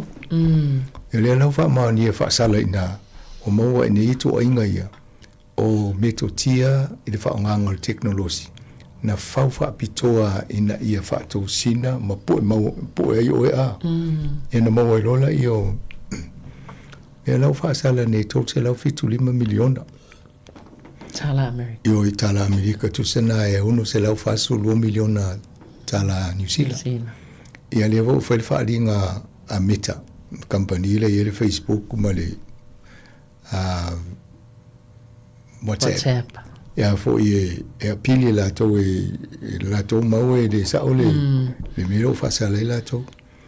A lo wa ainele la lo langi. O lo tele fo inisi cases po inisi fo i molianga o lo fo o isi fo ina fai mo mola to molianga le Italia a le lo va ine fai unga le a tonu fai to mai tonu ia vaanga nei io le fo la popole ia company nei polan me to pu pa ona fa sa na to ai nei tanga te sanga lu mo tonu le Facebook o le Meta o la tola na no fai mo mola to li pot pe le lua fe lu su tolu na il tanga tana no fai sanga lu tonga te tonu le vaenga le fatana no el tam fai si awala ina ia matu ai po ia nganga tam o le tupulang talavo muli ina o le lua fe lu su tasi fo ni fai su enga le congress il tanga tana tala no le mta upule ia ona na matai lona fai su enga mamuli e lona fai ia wala fa pitoa e le vaenga le na os muli folen malo io le fa mauni e lo ile fa msinonga le fa nei mamuli e lo atonu o te nofo ma fa ia tatanga tale fa no longo e tato mai na to fa ngale Facebook mani pa fa ia lo fasi to se fie tu la le aso pole va yaso e te fa nga e adoi o matamata zo na le salvo lo lima matamata zo Vai tau Facebook. Wa o si wole to fai tau ni tu si vole le ni si o mai so ni ya na pa wale fai tau fai tala I vai a tono ina a mo le tali na lo o la le mo me tono ale il fam sinonga le ma tu e poi vai o le metto tia le Facebook o le Instagram le ia le la o mo ina ti o to ina ua fai morianga malo I teknolosi ne o poi vai na tangat ia na o TikTok la ma le Snapchat ia ngana o to tongi lola to te seto ele mana a vesi fam sinonga o pe o yo mela le o mori ma to ia to tongi lol tu ia pe fina wai ia le Meta le Facebook ia le la fa ma dia ne tu la fono le ia le tupena le mo ni ma faula a mai ne la to tele o tupulanga le ma ta me o la to fo le mama e li lo pe hot fo manisi o ta to le na le salo al Facebook te va pe le mo e fo mai Ila ngase aia. Mani se tātou ro winga. E te iala ia o mo se tupe nisi le o tinga ina I. Ai pe o le vainga na al whaonganga o le teknolosi. O le ana wa mo mawina I. Le a fianga o tātou I le tai o mtua I maua le ia nganga o tō telo o nei tangata soi fōl whaonganga le teknolosi. Tā mai lona I le ailena e ālanga mai vai. Tele tata noi po kalame wa matana whailo fo I mau mai loa o mai whainga e malo e se laulang. O lea wa mai le mori mau company tele tangata mo ngā luenga I vaia. E le to I ngā luenga e la soi e le AI. Ia ngā luenga le iai nei. O le fo umana tato wa ai nei. Fia hawhera fo I tangata la o lay off o le Microsoft. E nei company le whaia I teknolosi. Ia whapena le Meta. Whapena Amazon. Ia company te tele ai ia o le Google. Whaiti la whai ngā luenga leo whai mo meo o teknolosi nei. E toi no whara tō whai I si ngā luenga ina whai tangata soifua. O le whasiri lau o nofo nea mua wapea. Tato MST nei wale MST tauna whai fufuanga tapenanga. Ia ma whai ngā malo. O la tato ngā luenga le whai fufua mo le tele o tangata ia la whai a malumna. Ia atonu ele ise so taltano namta aku nei te. Te le lofo inu te tele nei po lala tō fufuanga le whai. A whapea o le la wha o leo a matana whai le ato le tūlanga le ma whai a tangata. E loina tō tele o tangata le la so o nei si ngā luenga a le moa la le si ngā luenga. E fia mo se tupe tape o benefiti.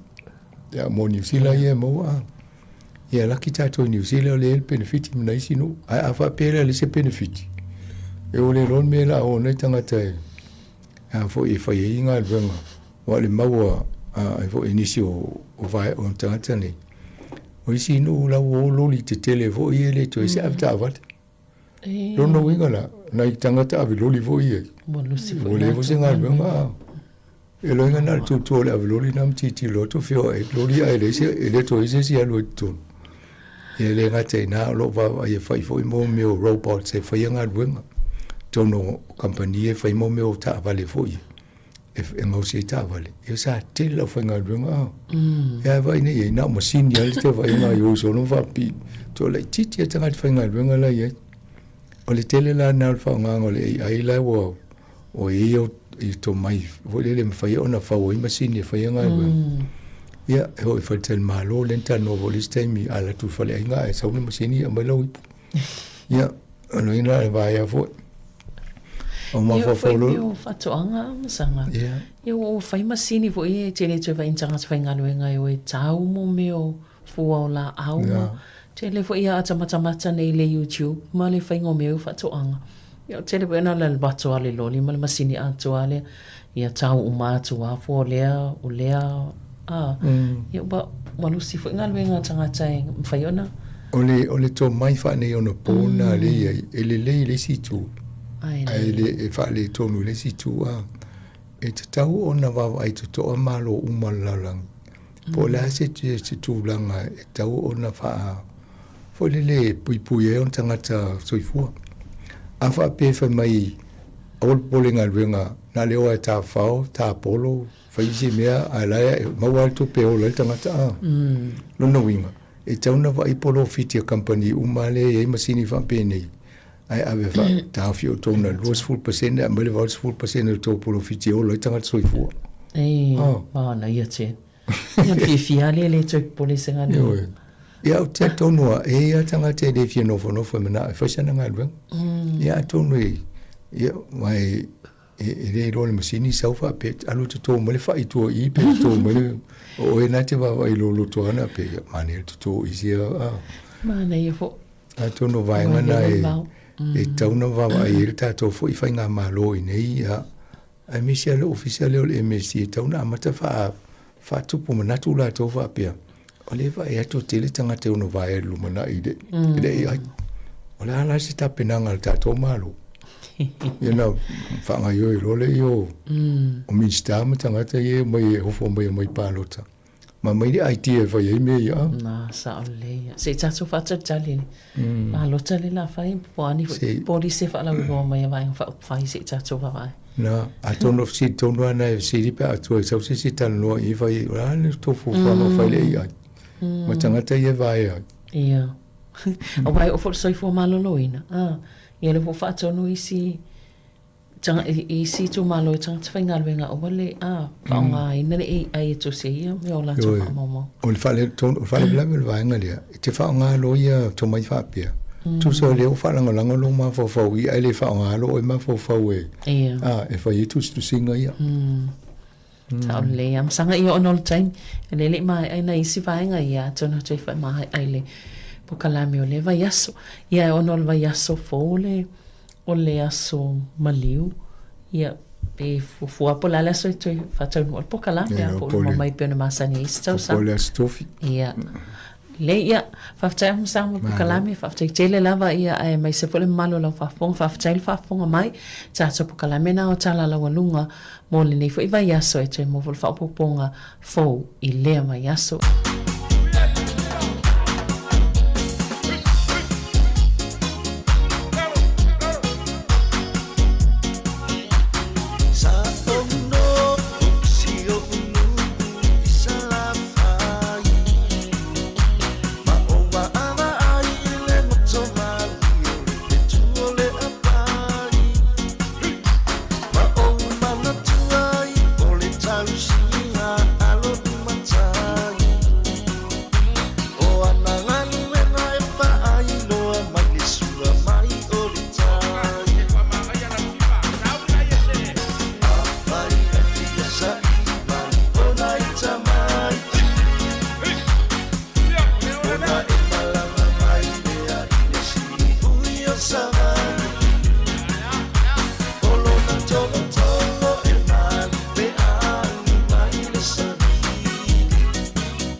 Whawhiwhianga ni taimi o leo uli o le tai au ina o toi luas fulvalu minuti o na tā leo le tu la se fululua o le si fonga leo la mua Wellingtone o pespisenga whawhiwhianga o musika se uwhiwhiloi toi whawhiwhiloi toi whatalawhatu i tono maota malawa, tono ainga, tono whalewhainga aluenga, tono lauta avale lo ki mai lau le tio whalongolongo ia po mo tanga ngase mo to tanga tamatua o whaatoanga ia o so o se ngā luenga lava lo e mafuta mai ai le tautua le nei al si fonga lau mua Wellingtone to e whaamalo atu nei taimi le tai au whianga i au mga luenga ma lo lava le ngā lue ma lo whaamalo si ngā luenga mata o le nei vai aso ia toia o tai au le mai ale o le nei masina o mati e tātou whaafiro i atu masina o Aparila ia i le aso lulu ia a o le nei taimi ia o nisi o atunuu ia lo whengai sauni ngā loto le nei taimi o le tai au ia pe ona i Amerika, Hawaii, Amerika Samoa maisi atunuu o le langi le sapati le ia te utou o le ua tātou ia i le vai aso ia e wha manatuinai le maliti ngā o le whaola ia i le nei vai aso ia pe on whairo atu ia o le tele lavo ngā luenga ma e umo le astofi ia lo nuinga o le tele taimi e malolo ai le whaingo le vai aso ia wa le whamnatuina o le aso maliu ia ai pamalo atu nei taimi ta pena malanga fo i tele ia le tu ua onga ona malanga lo le nisi nai malanga i Sāmoa le whainga po le nei vai aso ia e whai aso maliu i Sāmoa ia manuia ta penanga mwhainga malanga ia mantua ia tautua nā pia ufua la au e te alu ma ave le fale ia i Sāmoa ia utalawai ia siaki lau fo mai ia ina ia lava matatoe ia au talavai e te aruma o i Sāmoa. Nai whamanatu ni teimi le tai au le uto e lua se fulu ono minuti ana tā leo le tu la se fulu lua, tāre se fulu lua, wa fonga i telefon pa tala mai Sāmoa, ia pe a tāre se fulu lua le au nei.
mare sunga ani se ko fale moe ma dia le pese ia ona moe lo le ia sa le ia io a ma dia ma lu ma nei se fa longo se fatu se pese ia te ia wa moe io a ola moe la na te ia le fa yo la miti te ia le tapo e lo wa mai o ia na te miti ai ale la tar fulu le au te fa le miti ma fu mai ona mo te mele ta ona mo to es fulu minuto na tale le tu la se fulu ma le lua ya fa mla tu atu ai ai la va se isi o le ainga ya o le aso le nei o la appointment bo leva ona book mai ya te tu na awana imis yo wa su ngata ia ua whaatari fo i le umi e whaatari ai appointment in nei taimi ia ona o tūlanga i pe ona iai le uti ona i fo mai ia mena o le aso le appointment aua ne imisi se appointment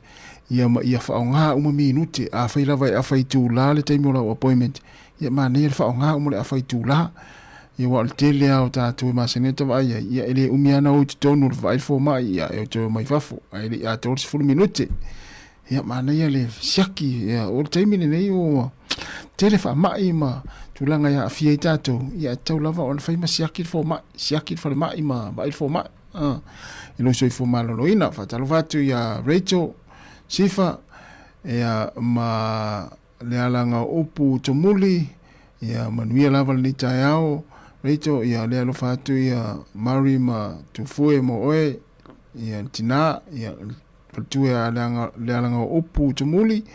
ia malo lava fa tele lava le mafta mai patalo fa ia lavinta mako ia le lo fa pe tu foi Mari mo oe lavinta ia martelenga si la yo tal no ale ori ia te ol telo taimi ia taluna uma malta tu mafta ngai tai Wellington ia manu lava le aso lavinta ia lo fa anga me tu foi Mari masili la to is fulu minuti ana talia Te es fulu 5 minuti ana talia o le tu lai se fulu ma le lua.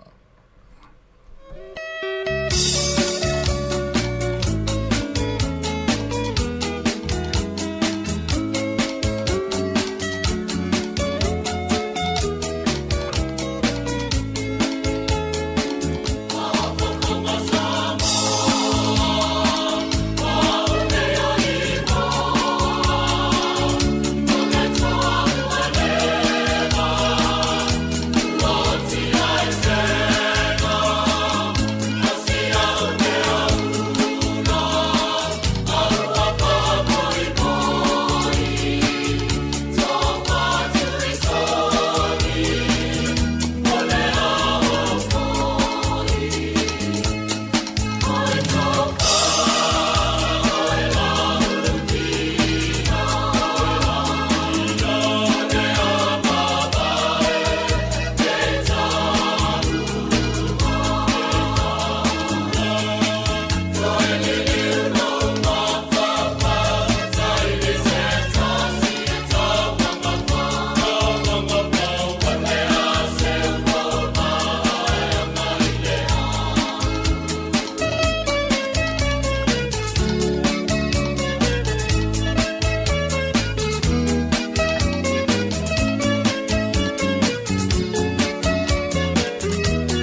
O le tautua le si ufonga o le laumua o lo iai fo i le langolango a le New Zealand On Air.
Lava e le nei vaenga o telefau.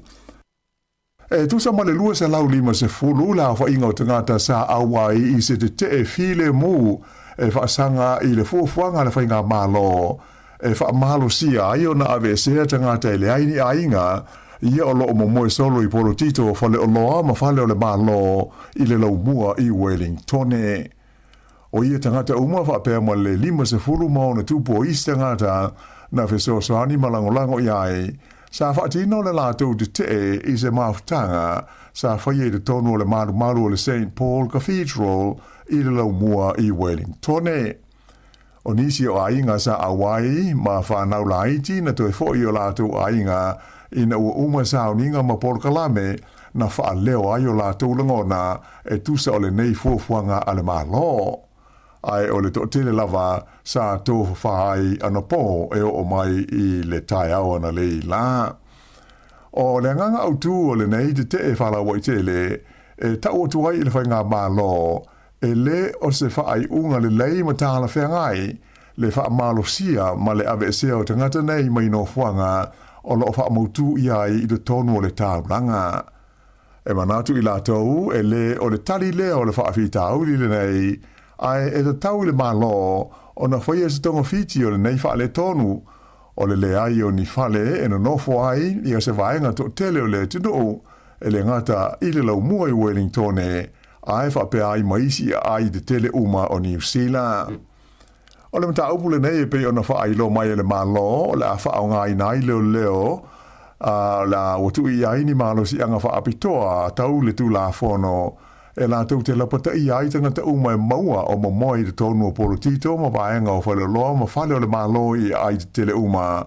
ina ia tu ua ia no whanga, ai su se isi mea wha mautu I ai I le pō. O la tau le usita ia polo inga, ma whai ona wha salaina I le salatupe, o I le lua awhe tāla, po o le whale pui ai mo le umi tolu māsina. O le maftanga te te ele nei I Wellington na wha amao popo ina le maftanga a ekalesia SS le tonu o le lau mua. O le a wha awau lava o na tupuni I nisi vaenga o le kompani tele o le Heinz Waters I Aukilani, Christchurch, Dunedin, wha pe ai ma le ai o Hastings pe o na wha ai loa mai mua. Lata I le tolu se lau la wha inga tangata whai ngā luenga mauti noa lava la a fia ai o la tau ngā luenga I lea fuafuanga le nei kompani tele. Pe tai ua uma o na wha ai lo mai le Heinz Waters o le a wha solo o na tāpunia ngā luenga I o na la o lo a fia mai o le a maua le fisosoani I nisi o tangata whai ngā luenga I le ono si iti atu whai ngā luenga I isi la o le kompani. Ta ua mai le lipule ia Andrew Donegan, o le nei fuafuanga o se tūlanga le maalofia te tau lava o na whaia, ina ia sanga wha malo si ai le pis nisi o le ngausinga, ma le wha tau inatu o na oloa ngausi I le tonu o New Zealand. O ia suinga te tele au fi ai le wha amuta ina lea o le ngausia le Heinz Waters, o fuala au whaikuka tu aisa po frozen vegetables atu hai fo I ma le kofe.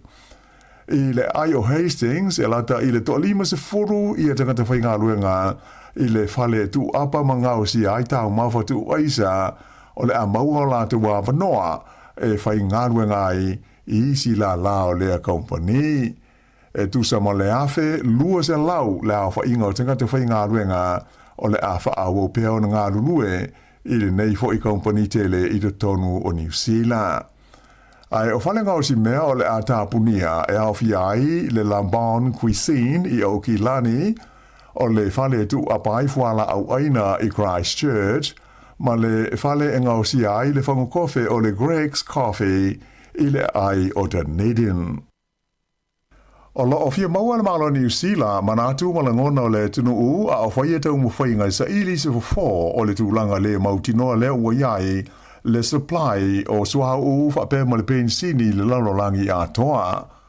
O le ua iai le fuafuanga whaataatia le malo New Zealand, tali e tuai le si itia o le tau o le suau ma le pensini, o na o le taua I se sae tu tonu. O le fuafuanga, fōringa tutusa, ma le taliatu po le polkalame o le taliatu o le malo New Zealand, I le taimi lea na tu lai mai ai le wha mai ma tautia o le COVID se fulu ma le hiva.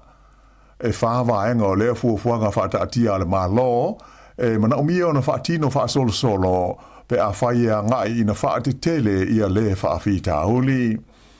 O le teimi nei la o lea ua iai New Zealand le vaenga mua po le Phase 1 o lea fuafuanga whaataatia, mai o lo wha mawhaina mai whaasara lunga le malo whapea, o lo lava matutoe le suau ma le pensini mo le atunu o atoa le teimi nei, mai le tawai ona sa ona whaatawina, ma whaaputuputu le suau ma le pensini maua mai pāmu pensini. Pei taila o le mana o le malo mai sele mtanga luenga o le Ministry of Regulation ina ia whailo hatu pisnisi whapea tangata whaonga ina le suau ma le pensini mai se company fela o ia oloa whapea le mamalu lau tele o le tino ia ni whaafita audi o no a whaina ai le so longa le lei o lea fuafuanga ale malo. O le mta whaioi le mta ngā luenga le nei, ina ia le leile whaatinoina o aia inga ma pui ngā whaapitoa, e a awhi ai tūlanga o le malo si anga, a maise le penisini ma le suahau. Whaadia mai le minsta le mta ngā luenga le nei o David Sāmoa, o kompani ma business e pei o pamu penisini, a to ai ma kompani e whea vea ia o loa, ai maise o kona karate, a to ma ngā luenga tau whaatoanga, whaapea ma whale o loa de tele e iai supermarketi, o lātou ia o loo nau le mta ngā luenga, ia le leia lātou wheso o te inga, e wawe ai o na manino ini whaafitauli, e ono a awhia ai a lātou ngā luenga whai. Whaadia fo ia Sāmoa, o loo nau na malo so whaatasi, e fo ia le toe adiri mai o se whainga e ono tāpuni ai maloka ia ngā luenga whai, e pei ona sa whaia i le taimi o le whaamaitele o le COVID se fulma le iwa. O le mai aso o mawai lea na whailo mai ai le whainga malo, e lata i le se lau lima se fulma afe, le au whainga o ainga whainga luenga iai to mai si, o le a lātou maua se vai ngā tupe lima se furu tā la wha au popo i le vai aso, i se whesosani wha apitoa mai le malo, mō le taunga tāo le sua au ma le pēni sini ua iei nei. E lua se folu miliona tā la se vai ngā tupe wha au popo o whesosani le malo New Zealand mō le malo Tuvalu, e wha apitoa le whesosani mō ngā ruenga e pui ai i a leha tunu o le Pasifika mai ni lolonga i le lumanai. Na whaamautuina lea whesosani wha au popo, ina ua seinia e le palemia ia tui sinave maulu o tōtua Christopher Luxon, ma le palemia o Tuvalu ia wheleti teo, ia se marienga i le vāo mā loe lua i au kilani i le vai aso na te anei. Sa tala noi nai fo i tai o mā loe lua, ia nisi au ala e mawhai ai o na wha au o pēa, ia whesosani ma le langolongo sua o le malo New Zealand mō le atunu o Tuvalu i le lumanai, e au fiai ma se fufuanga ina i audi atu le tausanga i lua afe lua se furualu, o mawhai o na fausia ia se whea ngai ngālo ia i le vā o atunu o lua.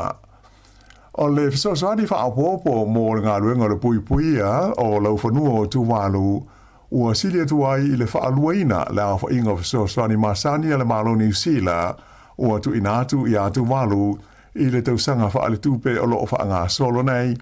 e pei ona wha ailo mai le mtanga luenga le vai whafo a le malo o New Zealand. O le tui pui wha ale tausanga mō le mai o le flu, le a mātou na maua le vai aso nei i te tono New Zealand, e mwhai ona wha aititi ai ma whaina o tangata mai i le mai whatu. Whailo mai e le li fo mai o ngase pipisi o Michael Pager, o le tui pui le nei le ngata ina o ngā e tāo fio i le malosi le flu. Ai, e wheso soani telefo i le whaititi ai o a fianga o le mai whatu whape ai ma le stroke, mai la whainga e tāsi vai tolu o te ngata e a fiai i ia ngase whainga tā. Sa whaina mai e le li fo mai whapea, o le sitia o a fianga i le mai o le flu, e whape fo i na sitia ai ma whaina mō te ngata e maua i le mai whatu, ona e ma whai o na whaina le whatu, ona o le mai le nei o le flu. Sa ia ta ufo i e ma whai o na te lele au ngāre tui pui o le flu, mō te ngata e mauai i le ngase o le whatu.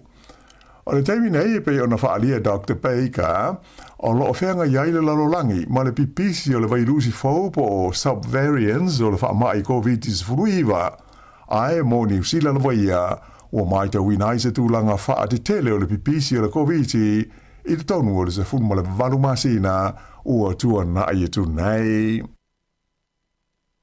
O loo walo i mai le anga i mai o nisi tūlanga wha le tonu ma le lolo wao le tau mo vaenga i matu o New Zealand,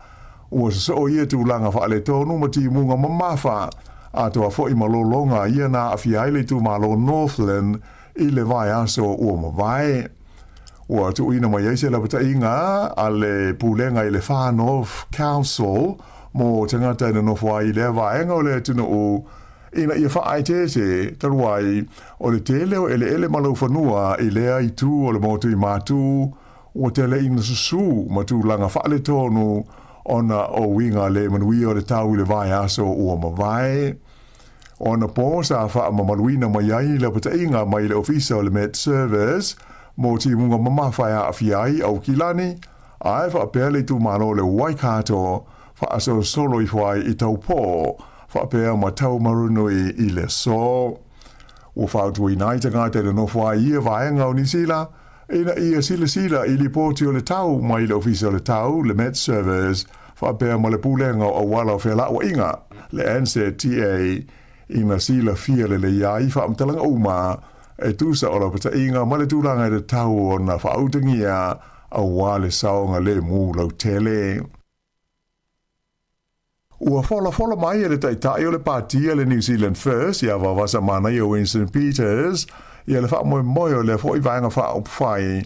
la tau te lango i nai le wha lau tele ina lea o le tūlanga o tupe maua mai la tina e o minerale, ina ia manui ai tu malo e mawai ia minerale i le lumana ai. E lenga te lea o loo mana o hoi le New Zealand First e wha IGT a malo si anga wha ale tu la fono o loo iai le matanga luenga le si umanga. Ina ia vave mawai le wha atangana mo kompani e fia elina le lau ele mo le sua ina wala manuia o ngā wha minerale. O le sana fi le sa iai Westport wawasa mana i Winston Peters i se vaenga o na whaatosina mo le pālota tele le whaai unga o le teusanga. Na ia whaali ai, o le whainga whaavaea lana pāti, o le a maua mai ai, ma whaatulanga ni sone whau mo ngā luenga tau i le maina ina, po o le erina o le koale, mai o le a umi ai, i a pe mita mo ia i tu a inga o ati nae, e mautino ai, o tupe maua mai ai, o le a pūlea ma whaasoa e pūlenga o nuu mai tū malo ai le o le malo tele i Wellingtone. Whaile fo ia wawasa mana ia le aveo le li swafa ia Jamie Klein le asa aveo mua ma pule nuu o le ai o bula ma suita walo i o le New Zealand First i le palota le tū malo le West Coast Tasman i le taimi o le palota tele a New Zealand i a Novema. Lipo te mai le tu ua o le malo, le lisa aveo mua ma pele stene o le malo o Fiji, o ia lea o ratu e peli nai la tikau, o se tasi sa aveo o tai au o le fita le malo o Fiji, mai na tula i mai aveo ma pele stene o lona tunu i le tausanga i lua afe ma le iwa, e o mai i le tausanga i lua afe se funu ma le lima. E le ngata i lea, ai sa aveo fo i o ia mahufonga fitalai o le parlemene o Fiji, mai le tausanga i lua afe se funu iwa, e o i le lua afe lua se funu ma le lua. O le stofi taluai le efa pēna tuk malo ai le nei taitai o Fiji i le whale mai i suva i na ua valu se funu whātu sanga o le soi fua. O le nei ta mali i o Fiji e iei fo i maona sotanga ma le ai ngā tupu o le malo tonga.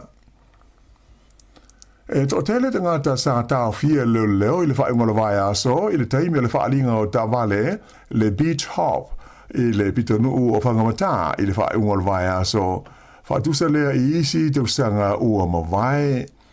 E whaitau wafe te ngata sa rolofi atu i lea pitonuu i le Coromandel Peninsula o mo le fia awai i lea whaalinga tele mai sa ilonga na pisi ai ma leo i le mau vevesi na tūlai mai ai ai mai se le po le asato na ai. Whailo mai e le teitai leo mo le tu malo i se sae o le Waikato o Mike Henwood o le nei whaalinga o se teimi fia mo le tāua i le tamau ainga o lea vaenga o New Zealand mai sa le lei i le whaafoina o Porkalame na whaatino i nai. Peitai sa moli mawina ai fo i le whaatasi atu i ai manisi o tangata le taupulea ma tu lai mai ai ni vevesi sa ilonga o na pisi ai le vasenga o leo.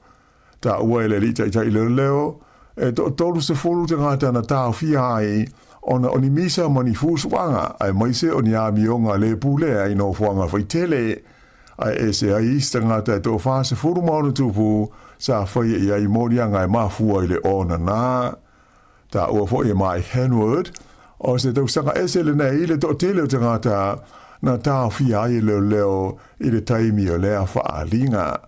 si lia le tolu afe le a whainga o ave tamale sa ta fia I poloka na whaia le leo le whainga le vai aso a whanga solo lea whaalinga mai Sāmoa I tangata to is fulmalitasi ua ova le fua o le ona na I lo le fua whaatangaina I le tūla whono. Tele malanga whaatūlangaina ua tau fia ma le mawhai o na whaataunuina a le company vaa o le Blue Bridge I le vainu o le Cook Strait ona o se whaale tonu se tasi o lātou vaa. Whaelo mai le company o se whaale tonu I le vaaingo o le Connemara le ana mafuai ona le whaataunuina ia le malanga mai Wellington e anga ia tu I Picton I le afa o le valu I le pōna pō. E le ngata I lea ai o malanga whaatūlangaina fo I mo le so ua whapea fo I ona tau fia. O nei whaale tonu se vaenga o whaafi tauri na tau fia ai malanga masani a le vaale nei a le Blue Bridge I le vai aso ua mawai. O le vaa o le Connemara e masani o na taiwha la whainga o na malanga e whaia I le vaa Wellington e mapikten I le aso tasi. E le I whaailoa ina mai le whaale tonu o awhi ai le vaa. Ae na whaalia e le pulenga o ngā luenga taulenga taiwhale a New Zealand. O le a whaia sa lātou suenga I le vaale nei ina ia mautino ai o lo tāla whengai matulanga uma tau I le saonga le mū. E ono ala leo po le itio whaapis nisi sa mautulanga I le tuwhaina o whaailonga tau loa me tau musika a le New Zealand On Air Music Showcase le sa whaia au kilani I le po o le asforaile.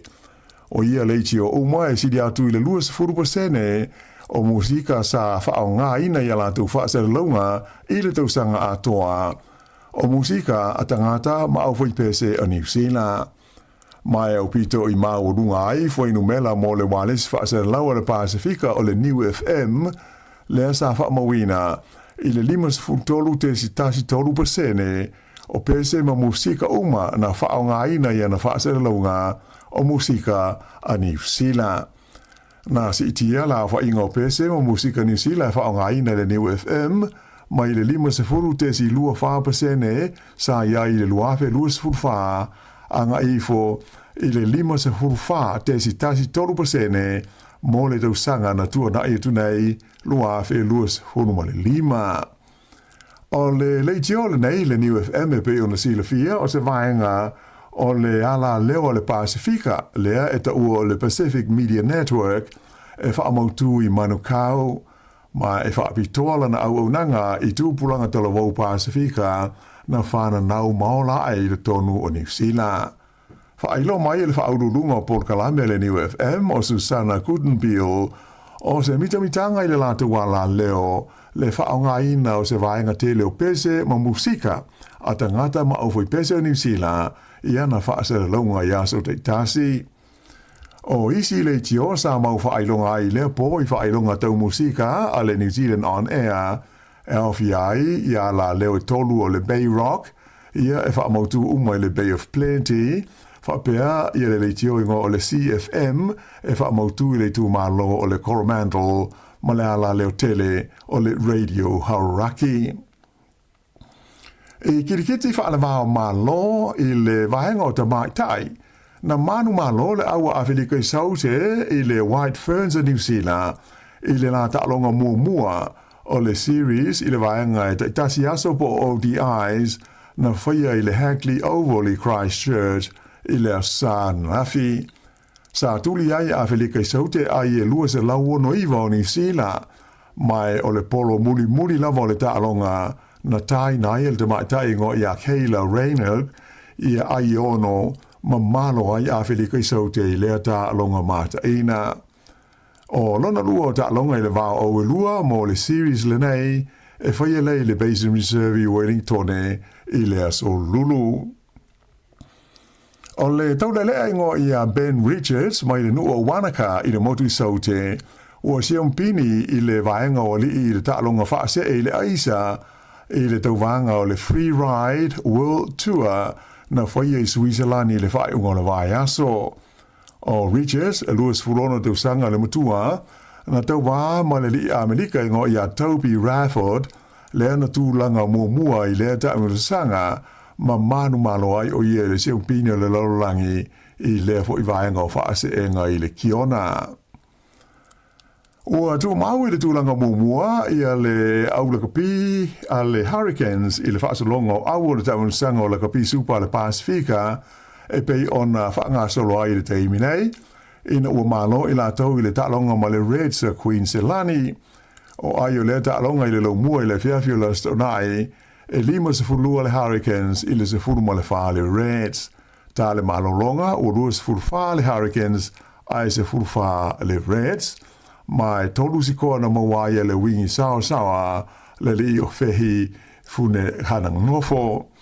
O le vai asa nei e malolo be bai ai le au o le Hurricanes ona so ai leo la tu ta'alonga i lua mo le Blues fa peo mo le Chiefs. Ai o le au o le Reds o le Force mo le Crusaders ia isi ala tu ta'alonga i lua e so ai o le ta'amusanga le kapi supa e pei ona whaanga solo i teimi nei. Whai unga leo telefau.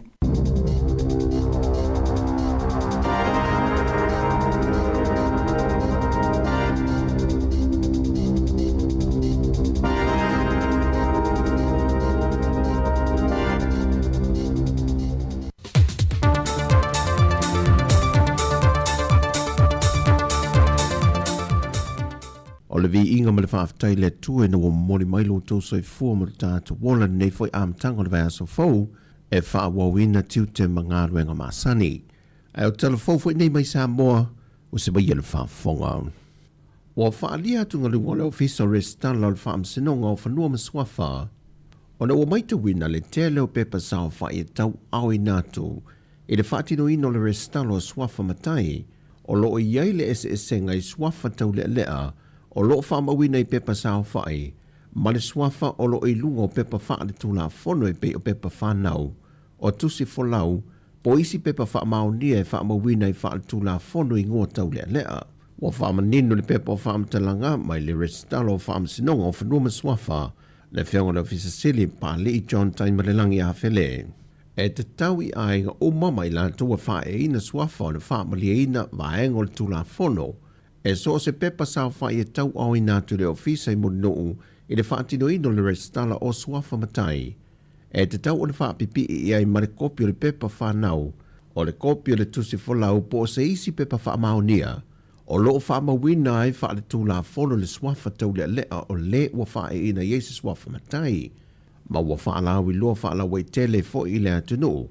o le a le toi talia ina se pepa sao wha e tu i nātu le ofisa i morinou po o tua sivi, ma le wha moe restala e se swafa matai wa wha e, sa ia vanga nā ua tau wa au atu mo pepa sao whai, ma se wha maumonga wha le tūla whono, o swafa tau le leo i lantu umo wha e ina iei swafa, e pei o le pepa whanau, tusi folau, ma se isi lava pepa wha mau nia wha le tūla whono.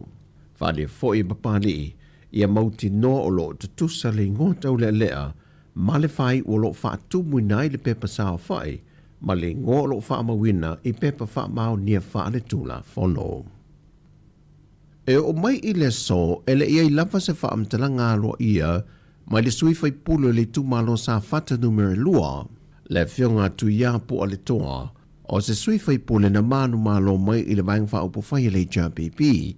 le wangi ngai lunga o penga ta wha i langi, o le aswia le na vainga wha upo whai, e le liwa tuai i le wha tua tui le tua Sāmoa o watasi, le wata ita ia le atunu o le temi nei. E no visitingia le autostala le ta ita i o le vainga wha upo whai le JPP,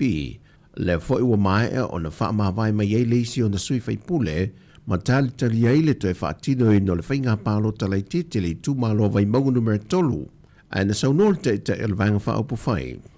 Tu ia a wale whaase e le whapena se i JPP. Le vai mo fia. Le taitai o le pātia le JPP, tu le epa lupe sori ai Dr. Saile le malia le ngoi. Mai i le whawa yaso na te talai na mai e le atanoo, le awa noe wha auru i nā tuai swafo i nā tau ua te tau o na ave i e le wha ea le malo, po wha ai lunga tau waloa. Ma o le vayaso muli le nei e wha amutai, le tu i nā tua swafo i nā tau mai wha alapo putonga, o a inga, e ka le sia wha pia fo i le atanoo.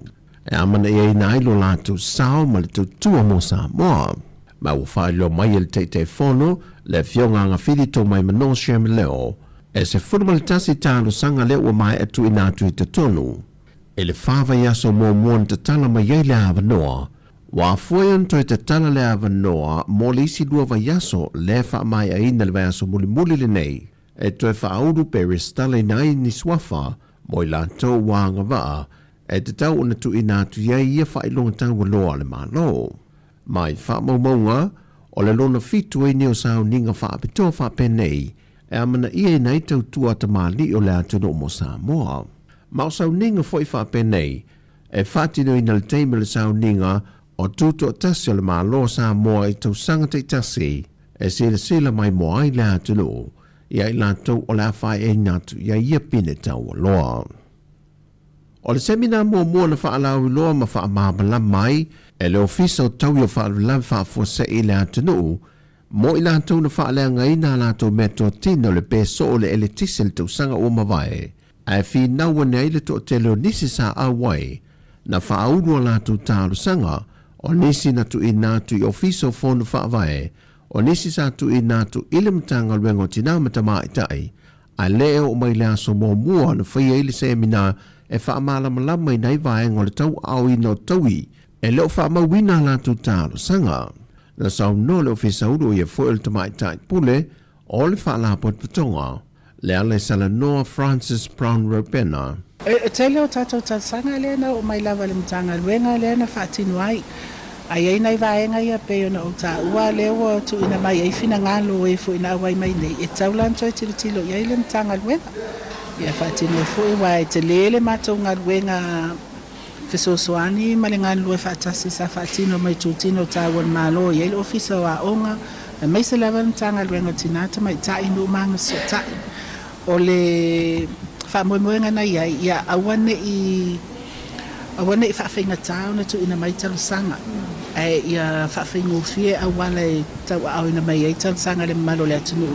Tau wala whono whaavae o suyo o nuu ia tau wala mai mtanga luenga tinata mai tā inu manga so tā. Ia po mai sauna mai tātou ofisa. Mai ile lima se lau fast fumaltasi o talusanga o lo tauli meina ile ofisa. E todo se fuma le whātālu sanga o whaalea o ngā ina, o na ele o ato toa vanga o mai whaamalia ina i tu utu unga, o tālu sanga sa tu ina atu. E todo se lau iwa se fuma le ono a ingo whaamalia ina, ma o talia tālu sanga, iwa se fuma le tolu, e mai a onga e ka le CMP senesi, a se fuma le valu mai ofisa le malo, le o le a wha sa fua tu iei le 2 miliona tā la, o taui o me tō tino po a seta na whaale ngaina e le whaale tono le ele tise. O telefowia, a ianga leile tua tiu te whaanga solo le nefo ia solo tātua tinu, whasoi foia.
whaamai Waku Sāmoa e a whai masuku yo wale Mama liu lava Yesu Sāmoa mo i tātou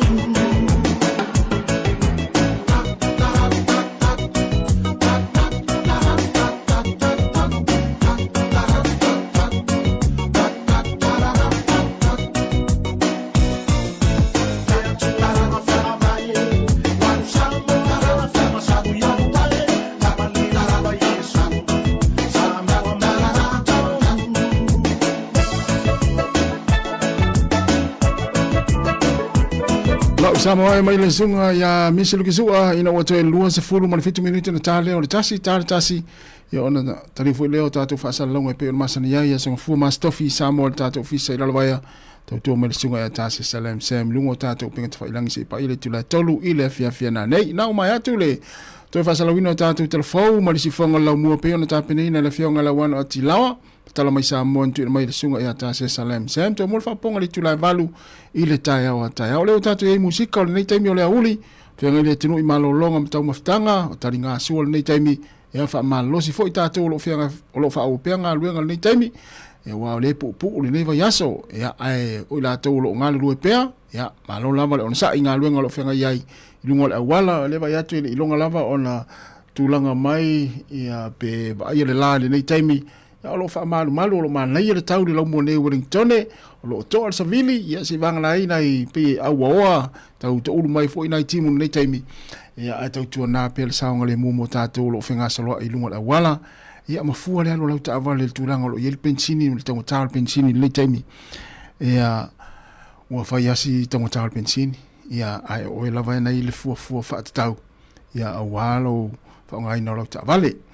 o leo wata e luas fulima minuti na tale o le tasi tato woi nai unanga wha alau iloa ia musika pespesenga le nei taimi so i fifilo i atu o wala wala wha afonga mai ma tari ngā sua le nei taimi le aso na si fonga lau mua i Wellington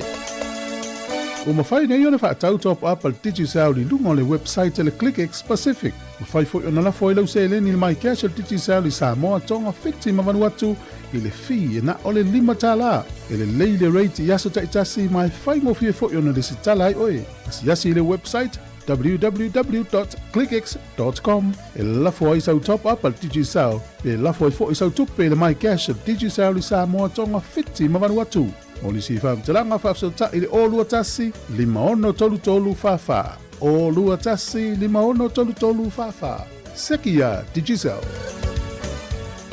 O whaeloa mai la official tine mu ma whalawalawe tutupu whaafosei, Fire and Emergency New Zealand, o le a le ngā lulue mo le tasi le itu la sui tine mu, mai le se fuluruanga e le tasi le awoli, i le awoli o le aso. Ona o le atulanga o le awa ai le whaatuai o na taliantu o sui o le ofisa i ni wala awe o mai o le whautuanga mo le to'atele i a whae tete o na whaatino ni vaenga o no tūlai mai eini mu. Tautua nā ngā sesenga o mea taumawha i a awa le tūla fua ia ma na tua a whai e tūlai mai se mu i a vave alu ese mai le fale ma vili le tasi. Asia siane le i tūlau o le fireandemergency.nz mo ni whaamatalanga e tusai ma nei fuafuanga. E ai se isi o le tau ainga e whaapea sona leo.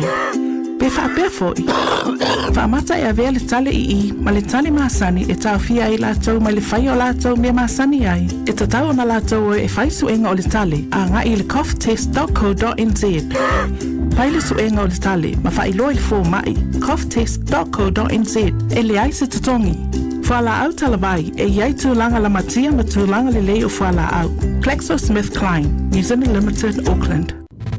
Musika o malo longa ma tau mawhitanga o leo au li si ufofonga o le laumua.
Malolo mai tata le siu mo e mai le au pese siu fong maria le puni ala va nei taimi na wato se fulu mo le tolu minuto na tale le tula tasi ya wa fetau le malolonga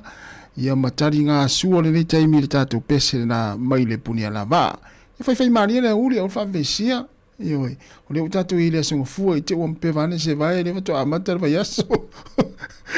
Ya, ai ole si fongo ni la mwe Wellington e te wha malo atu ni taimi. Ma lo lava le wha fongo mai, ma le mai mo mai. Ya i au, i nungo tatu upinga te whailangi. Ya misi rato lo wha longo mai. Ya i lungo le tatu website na www.samoacapitalradio.co.nz. Usika o malo longa matau mawhitanga o leo au li si ufofonga o le laumua.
ona whaingata e pase se rua vala auina pa amama e roa uala taile itula e tukua i Sāmoa moni usina ainga wa manini noi mata a oletina uatangi tautala sole ailonga ata totoe feino aki ua mei ai o se tangata e malanga i le langi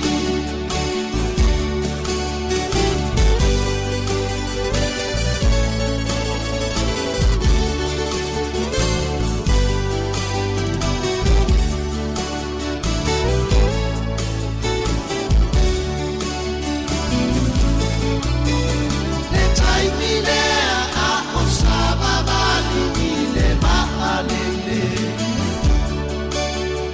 oroi mataua le mawhai o la tetene le mavaenga tavitamai o na tanga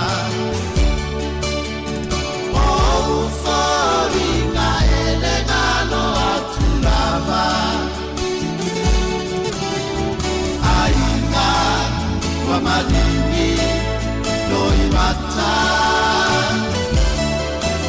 a oletina uatani tautala sole ainoma ata totoe peinoa ua pei oi o se tangata e malanga i le langi Whaiwhianga me senga maila me pese le rosa pae ia whamawaianga le malewa lili whaleolu. Ina ua tolu minuti le tā leo le tasi Sāmoa mai le tātou tau tua i rungo le ala leo le tasi o le tesi ma le tasi whamoa. Whaftai le tātou maftanga le nei aso atoa mai lawa le tulai fitu le tāuna le la. Ia e mate whamalulua te fo i le mātou tua ma le simone iao e te fue. Ia e se maa wha le tonu le nei aso. Ia whamangalo so maa ua se. Ia oi. Ai ia manuia lava le nei aso, manuia fo i tō maftanga ma le sunga e tāse sai Sāmoa i rungo tātou upenga te whailangi. Tātou tu e whiro i tāi au le tai masani le tulai fitu. Ia me si fonga la moe Wellington le tātou ofisa i nei i porirua i Wellington pato whawha so i fua le nei taimi manuia tele lava le tō maftanga ma tāse sai Sāmoa whamunia tele le tua le tātou atunu wha so i fua ia